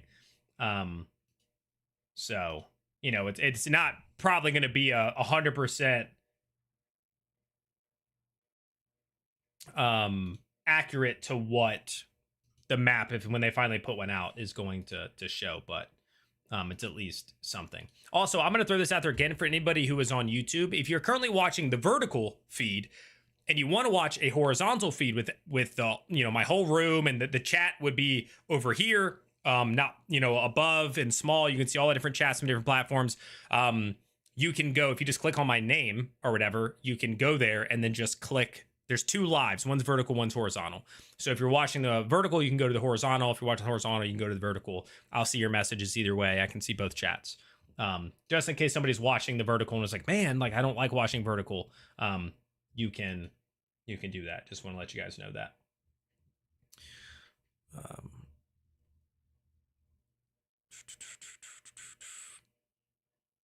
Let me see if I can catch up.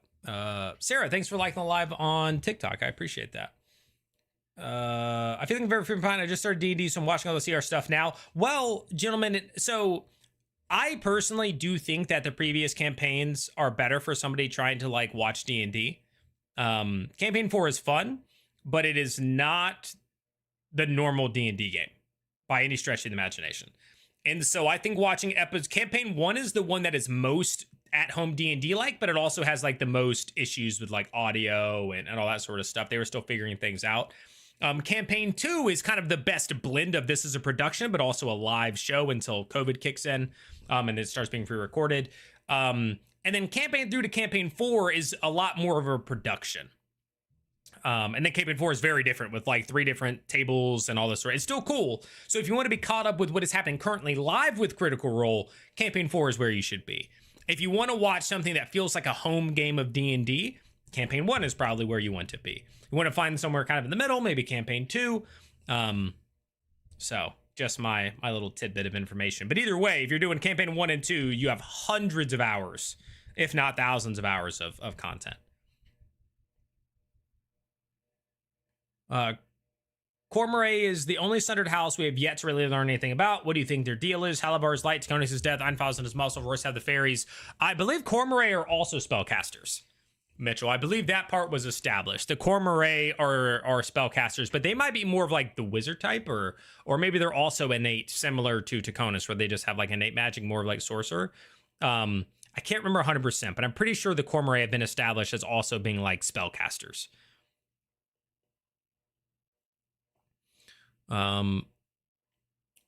Convince your GM that a Mythical Greatsword can be wielded in one hand and live your best life. Well, back in 3.5, you could get what was it, monkey arm, monkey grip, and you could, if you took that feat, you could use a two-hander in one hand, so you could dual wield greatswords in 3.5, or you could, you know, have a shield and a greatsword and stuff because they had a feat that allowed you to do that.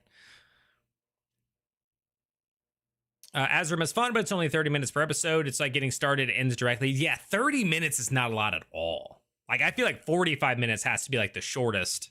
That's 30 minutes is very short. And we'll watch first episode this weekend. I've heard good things, Artificial. And that means Giant's Belt, and that's what how the episode is called. Yeah. I wonder if Cormorant could be aberration themed, or I don't know, any other type creature considering the pattern so far. That's fair. Spooderman, you're probably gone already, but peace out, dude. So I Switzerland and Britain by Tolkien, so I could see the names mean something. No, that's totally fair. And I mean, in a lot of ways, certain things have. I think combat is planned, but who knows? That's fair. What did you think of my theory of them drawing the three demons into Einfossen Courtyard and letting them duke it out with each other? No, that would be cool. Yeah, I think that it's possible. The alarms would go off if they're demon alarms. And then it would be like, oh, maybe you guys are behind this. Maybe you're the culprits, and they end up fighting each other. And maybe during that fray, the Seekers escape. Or they're just like, you know what? Maybe we're not so safe here. And that's where they make their move out. That's completely possible. Completely possible. I know the map that Brendan made is not perfect, but I would like to see it. Oh, where he said he just like scribbled stuff down. Oh, I would also like to. Maybe he'll just like post it to his Instagram story or something. Oh, those maps really help. Thank you. Yeah, no problem. Dago. And again, people post them in my Discord. So my Discord is linked in the description on YouTube. So feel free to join the Discord and look at them. We also, for those of you who don't know, in the Discord, there's a Critical Campaign 4 live chat where during the episode, we're all, you know, oh, what did they just say? Or what does that mean? Or, oh, that's so funny. And like, you know, we chat about the episode live as it happens. So feel free to jump in the Discord and engage. It's not as active as the Beacon Discord, so you can actually see what people are saying. But it does happen. So feel free.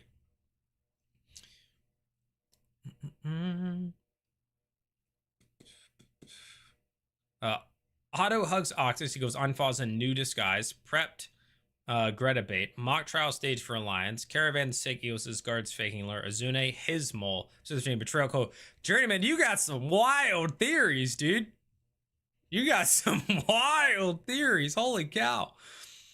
Jason says, I don't think Brendan would put the sisters in that position without a way out there too important to get rid of this early. That was my thought when people were like, oh, maybe they're going to fight them. And I was like, one, I don't think they win. And two, I think it's too early to be like, oh, all of the demon sisters are dead. Like, what? So I would agree with that, Jason. I don't think that's going to be the case for them.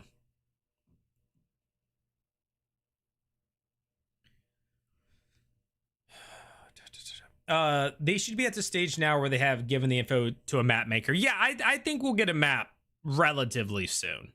And by relatively, I mean, I don't think we're going to wait a year. That's my take.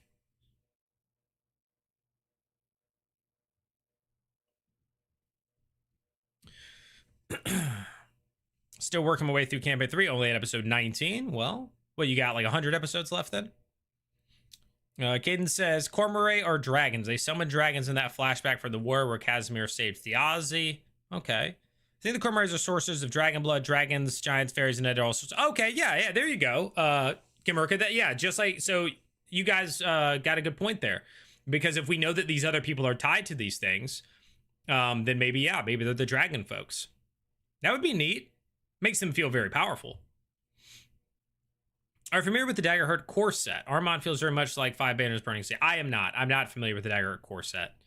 I have not dug into Daggerheart very much. The Cormray, let's see, hold on. I was been working my way through campaign 3, very fun stuff. Nice.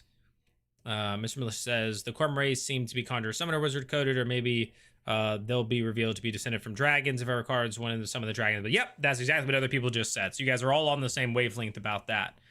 The fact that they wouldn't let hireling Octus leave makes me think they know who he is, or at least that he's disguised. Or it's kind of like they didn't want to let somebody else get out and share information, right? Because they just had a mole. So it's kind of like, no. If he's already seen you guys, if he's already been kind of made aware of this, yeah, we're not letting anybody leave our site. Astri, welcome to the Discord. Saw you jumped in. I wonder about the daughters of the guy in the tower. Yes, Ulbrid Morn. I also hope that is a thread that gets pulled. 100%, Pico. I hope that we find out more and that they find them or find out what happened to them and they're able to pass that information on. Yeah, I 100% agree. Yo, what's up, Batson? Welcome in. I'm glad you could make it. Vox Machina Season 4 should be announced soon. I thought there was I thought there was already a date for it, and it was just like a little bit behind the Mighty Nine. Did they not already give like a date and stuff? Am I crazy? Dano says they might have a fight with the Demon Sisters without killing them. There were several battles early in Campaign 3 where they did a lot of damage to opponents and the opponents teleported away. Yeah, I could see something like that where they managed to escape or get out, and that could be like the conflict, or they have to run because, yeah. So I'm not ruling that out. It's hard for me right now to think, oh, is that going to happen? And then when you also add in that, like, again, they're currently around all the Einfasen, they have a protective detail. It just doesn't feel like any of those places would be able to I don't know what that's for. Actually do something, or the sisters would be able to do something to them. Like, they're too well guarded and armed at the moment. So that's where I have a hard time with that. No date so far. They only said early issue 2026 or expect January because we are greedy. Oh, that's fair. Yeah. For some reason, I thought I'd seen something like March, but Vox Machina Season 4 comes out later this year. I think it's supposed to be in the summer. Oh, okay. Well, if it got pushed back, maybe. I know Tails said that they were thinking, or it was said that it was going to be early 2026.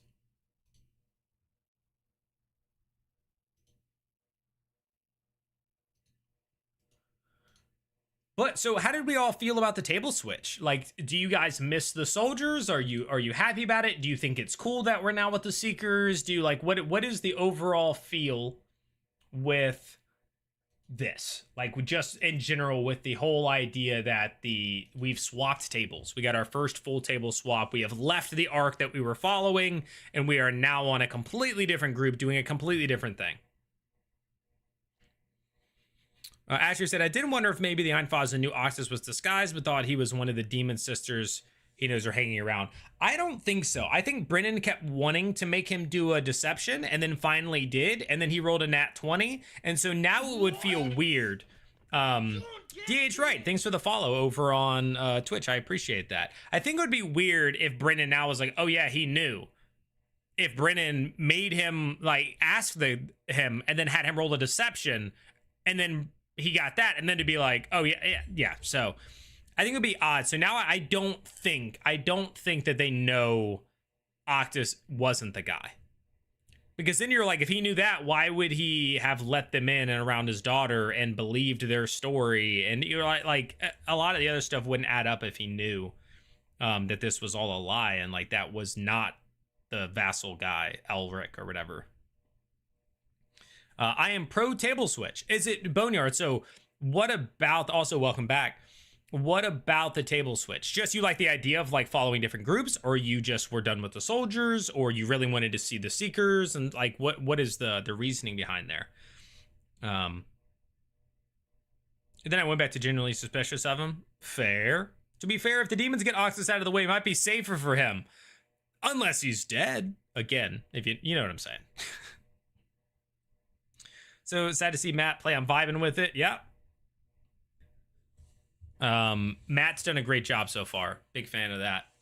We just need more episodes per week. Brennan runs on almonds. Just keep feeding him almonds and keep making him Dungeon Master. Now, once again, DH Wright, thank you for that follow on Twitch. Jason says, if they were onto Octus, they wouldn't have let him leave the group to reapply to Sky. See, I don't think they were onto him. I'm glad for the table swap. Okay, glad for it.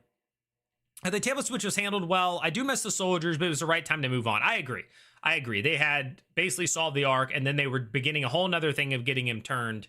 I still think they made the wrong decision to go back to Dalmakiar instead of traveling with the hounds to the people that like could 100% do the thing that they need done, instead of being like, well, I think maybe Bolaire and Murray can do it, or maybe the powerful circle of druids could do it, like with all the protection and the hounds and potentially the whole kingdom of Timony being able to take your side. Like, I still think they went, like, they should have done that, but that's just me.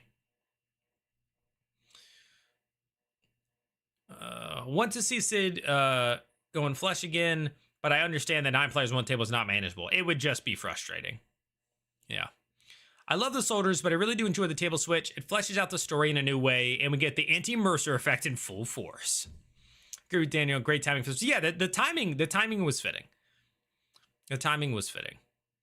Boomer says, when will Nerdcore be invited to the table? They would embarrass me. I would not be able to do the level of role play that they do. I would definitely make it feel more like a home game.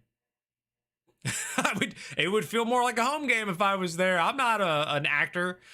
I mean, I'll role play, but I wouldn't role play to the level that they role play. You're the most talented D&D player I know. You know 0 D&D players other than me.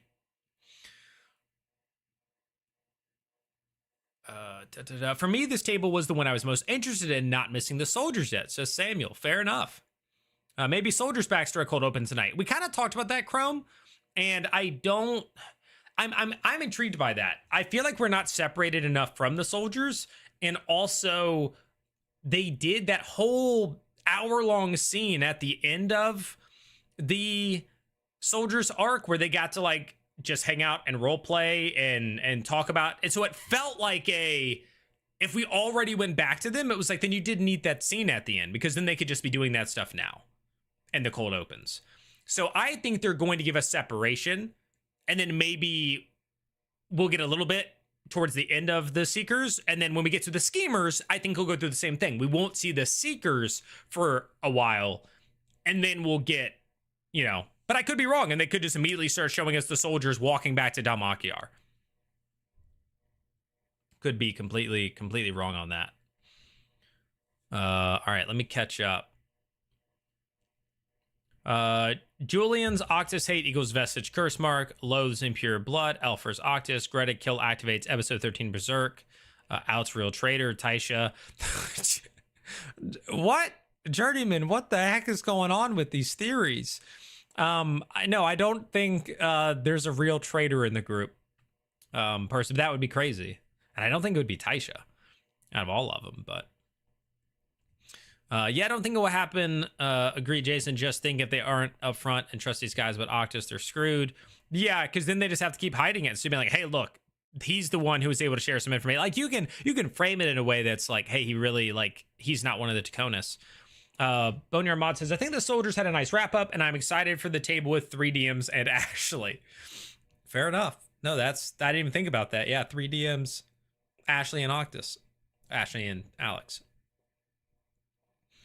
Roll deception check and got a super high roll. Yeah, exactly, Gamurka. So that's why I said I think it would be odd if Brennan ended up making him do it, because it was like, okay, then what was the point? Greetings from the UK. Can you please greet my uncle? Hello, your uncle. Hello, Zernix. 637. I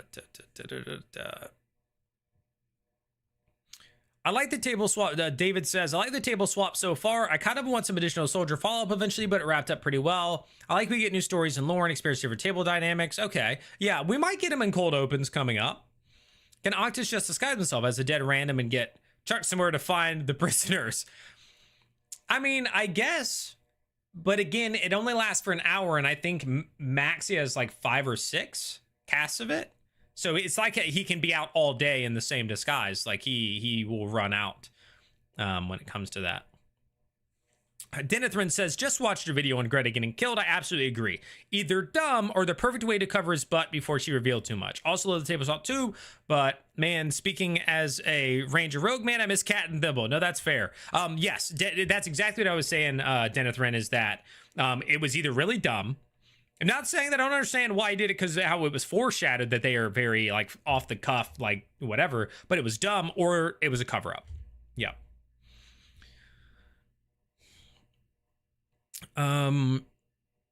Chris on TikTok says, for me, I like Brennan more as DM and Matt more as a player. Okay, interesting. I think they're both great as DMs. And I haven't really seen Brennan as a player. But I'm sure he's fantastic. I'm still a little surprised that they didn't go to the schemers next, but they must have scheduling reasons for the order. Yeah, they probably do, or like just certain ways that they thought through production wise, like, okay, how do we think it flows if we go from here to here? How do we think it flows if we go from there to there?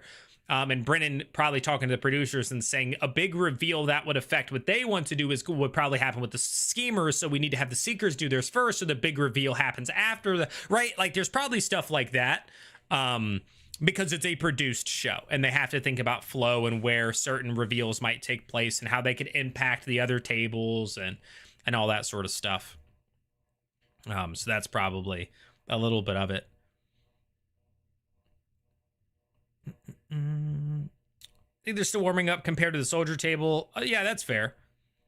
I just roleplay as yourself. Yeah. Again, I roleplay it as a dungeon master. I roleplay multiple characters and do all that stuff. Cole, what's up, dude? Yeah, there is an episode tonight. Yeah, so they're not doing the rebroadcast tomorrow morning. They're gonna push it back to Saturday morning because they're doing the nationwide general strike tomorrow. So they made the announcement basically saying like, hey, the 9 a.m. Pacific rebroadcast on Friday isn't going to happen, but we are going to then air it Saturday at 9 a.m. So. Stephanie says the table switch felt good. It was time since the arc was done, and I wanted more depth on new characters. I hope they keep a similar rotation. Yeah, I agree. The timing was right. It was definitely the right time to do it. I don't agree with their decision, as I said, but I do think it was the right time. Caden says, I think schemers are going to be the main plot movers. We're going to get a lot of questions answered from the schemers for sure. It makes sense they'd be last. Yeah, exactly. Some reveals, stuff like that. Morta says, table swap is great in my opinion. Also, welcome in. Table swap is great in my opinion. I think the current Seekers table would have suffered from not having Matt only something Ashley as the only OG player. Matt was DM after all. Yeah. Well, I like that they have split up like OG players into different groups to make people be like, you know, if you like the originals, you're going to want to watch these people or these different groups and whatnot. Tails says, I'm looping for you on TikTok. Have you tried like scroll up down or something, try to refresh it? Or if somebody else is on TikTok, I guess you wouldn't hear me if you're looping, right? I'm kind of just talking to myself there. Cole with a $15 super chat. Appreciate that, dude. Let's see. Oh, okay, local 757 boost. Just boosting for being a local. Sorry, I started to read the next message. I appreciate that, man. Remind, because I know we talked about this twice now. Are you still 757 local or you moved? Because I feel like you had said that you had like been in Virginia Beach or something, I think, but then you grew up there or you lived there, but you're not there anymore. I was just on that side of the water doing a sponsorship deal with a pinball company. I told you guys about that last week. I got sponsored to go play a Dungeons and Dragons pinball game, which was actually super cool. Like legit, you pick a character, like it's like a video game pinball machine. You pick a character from like Dragonborn Paladin, Elf Wizard, like whatever, and they level up as you earn points, and you actually go on quests, and then you complete the quest by like you have to like get the ball to certain areas. There's a dragon, there's a freaking gelatinous cube. There's a mimic. There's a dungeon crawl thing where it's like when you enter the dungeon, then on the screen it'll show like a path and it'll say you want to go right, left, or forward, and you hit the button to correspond, and then you have to like earn points, and it'll say you've reached a door. There's a path to the left. There's a door ahead. There's a right, and you have to choose. Do you want to go through the door, or do you want to find like go to the left? It was really cool, really cool. There'll be a post going up about it because it's a sponsorship, but it was unique. It was I was like a pinball D&D game. Like I don't know what you're talking about. And then I actually played it. It was like, yo, this is kind of sick. And who guess who the voice actors are? Matt Mercer is the voice actor for the pinball machine. He's a dungeon master. Laura Bailey is a voice actor on the pinball machine. Marisha Ray is a voice actor on the pinball machine. I didn't even know this. And then it was coming up in the credits, and because the voice went for the dungeon master, and I was like, wait a second, that sounds like Matt Mercer. And sure enough, it was Matt Mercer. That was actually the dude. So it was very cool. It's off topic, but I'm always talking. I said, group in Norfolk, Virginia. Oh, I was Pixel. It's like the arcade bar in Norfolk. I was just there 2 days ago, playing that machine. Yeah. All right, let me try to catch up on chat. Thank you for that $15 super chat, man. I really appreciate that. Yeah, it was super cool. I have video of it and all that sort of stuff, but it was actually, again, what I thought about it was like a pinball machine. Like, how do you, it's just themed? And it was like, no, it's not just themed. Like, you're playing D&D. Like, you're playing D&D. In a different way, but it's sound effects and narrated with a dungeon map, different quests, help the dwarves, capture the kobolds, free the miners, just so many different, and you get to pick and choose. There's a shop. You buy items with your points. Like, it's cool, man. It's cool. There are games within games. I didn't know that. 100%. I did not know there were games within games. And then to see that, like, the voice actors are Laura Bailey, Marisha Ray, Matt Mercer, and there's some other names up there as well. What's his name? The singer for My Chemical Romance, Gerard Way, was one of the voice actors. Like, yeah, it was neat. All right, let me catch up on chat. I'm sorry. I answered the, is there an episode tonight? I'm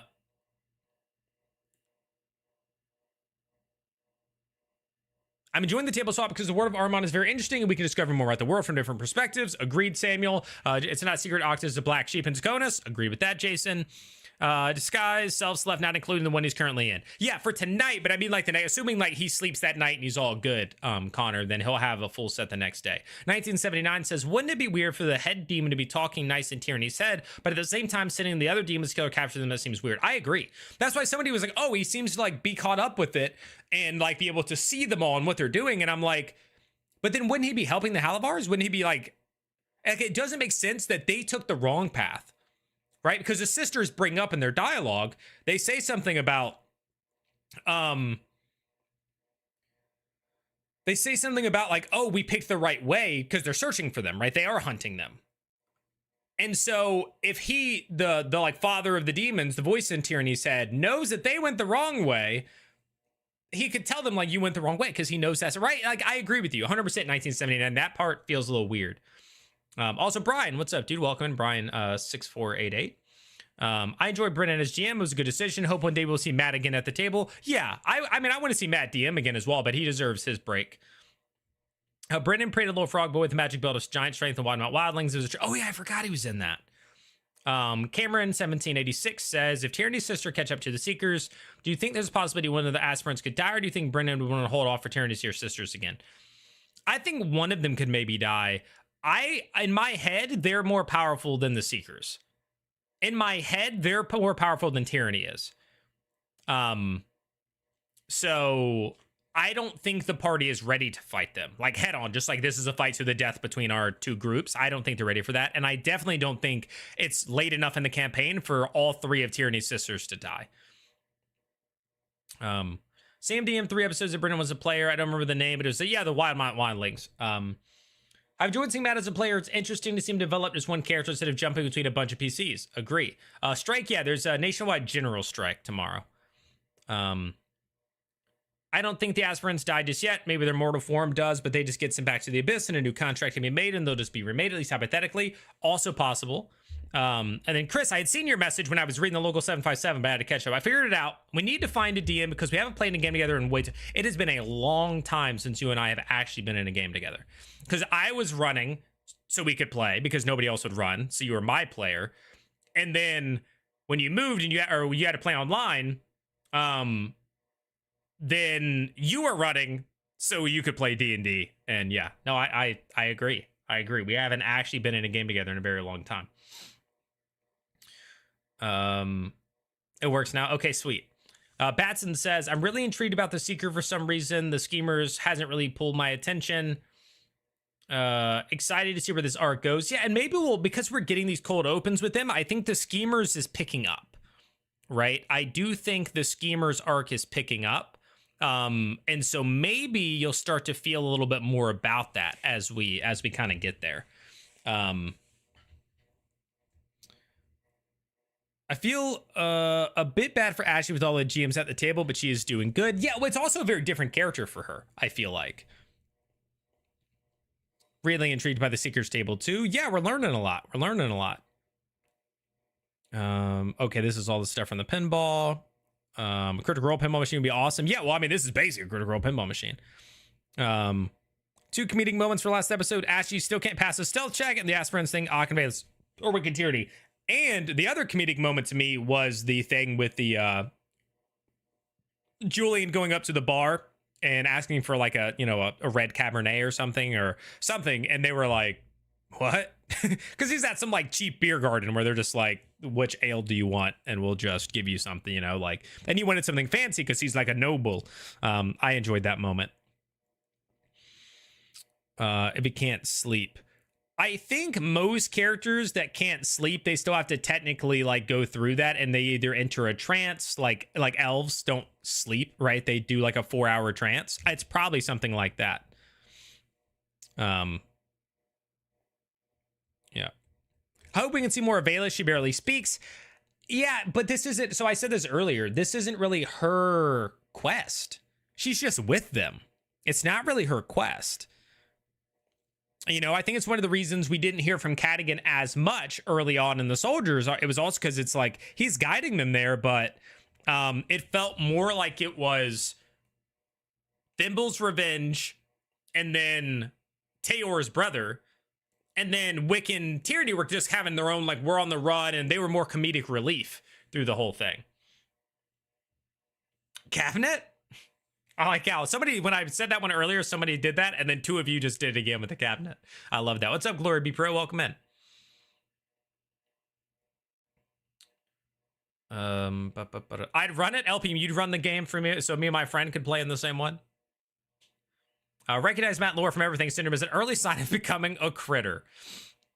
Well, I'm just sitting in the back to respawn. Yeah, well, we don't really know how that works, to be fair. Because it's not, I don't know if it's the same as like, I think the way it was explained with Tyranny is she's saying, if you cancel my contract, my agreement with you, then I would be sent back. That's not the same as like, if I die. Right? We don't know. It could be. It could very well mean that they would just go back and then need to, like, once again, have a soul taken out of a body and be able to, like, that's possible. But I don't know that that's been explicitly stated that dying for them works the same way as, like, their contract ending.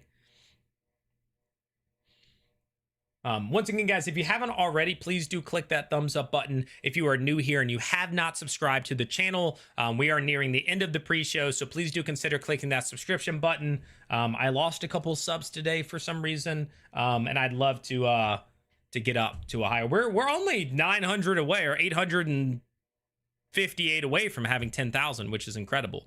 But yeah, if you guys haven't already subscribed to the YouTube channel, please consider doing so. If you want to support me directly, continuing to do stuff like this, make this content full time, which I currently do, consider becoming a member here. It's a cup of coffee a month. It's between like $3 and $5 a month to support me as a member, or subscribe to my Patreon. That's the same thing. It's like $3 a month to subscribe over there. Link down in the description. Also the super chats, guys. Thank you so much for the super chats. I really appreciate it. That also helps. Yeah, give it a thumbs up, subscribe to the channel if you haven't already. All that stuff helps. Continuing to get more people in here and engaging with us. My Discord is linked down in the description. I posted a video last night, so if you guys haven't already watched that, check that out. But yeah, we do a live chat during the show with Discord, so definitely feel free to do that. But we are about the time we wrap up, so I'm going to read these last couple messages, and then I will shut this down so I can get ready to watch the episode. Beat them today, but I think they'll be don't think they'll be gone for good. Same with the Taconis guys they kill, except for when they burn their bodies, apparently, like with the Knights of Saramai. Calling my shot. The schemers are kick off with the rival of King Gus. I could see that. You a fan of Zach the Bold? I've seen his stuff. I've been in the same room with him. Like I've literally been in the same room with him, and I've seen his content. Yeah, he posts some good stuff. I know he's moved like the normal. We've seen a lot recently. D&D creators have started to do Magic the Gathering because it is a larger market, and D&D content has started to, like YouTube and all that, has started to perform a little less. And so a lot of D&D creators have started to migrate into touching more Magic the Gathering stuff. But yeah, I mean, the guy's cool. Like I haven't ever actually talked to him. But I've seen videos, and he does a good job. I think it's the stories. I think the camera, the cinematography is very good for what he does. But I'm not like a regular watcher, I guess, is why I can't say. Like I'm a fan. Like I don't even know if I follow him, but I've seen plenty of his videos. Been in for 4 years to be down and talk about it. Love everything D&D, so why not? Yeah, I'm currently in like 4 games, something like that. Harburger walks and Nerdcore could run. Good chat. I'll go look forward to next week. Won't be in the post show if you have one. Can't finish till Saturday morning. Hey, no worries. But yeah, guys, we're gonna wrap this up. Thank you guys for being here. Appreciate you. Enjoy the episode. You got about 11 minutes before it starts. And we will see you guys next week as we prepare for episode 14. We may do a post show tomorrow. Not 100% on that, where we break down tonight's episode. But either way, thank you guys for being here. Appreciate it. Enjoy the rest of your night, and I will see you guys in the next one. Feel free to join the Discord and chat about it as it happens. Peace.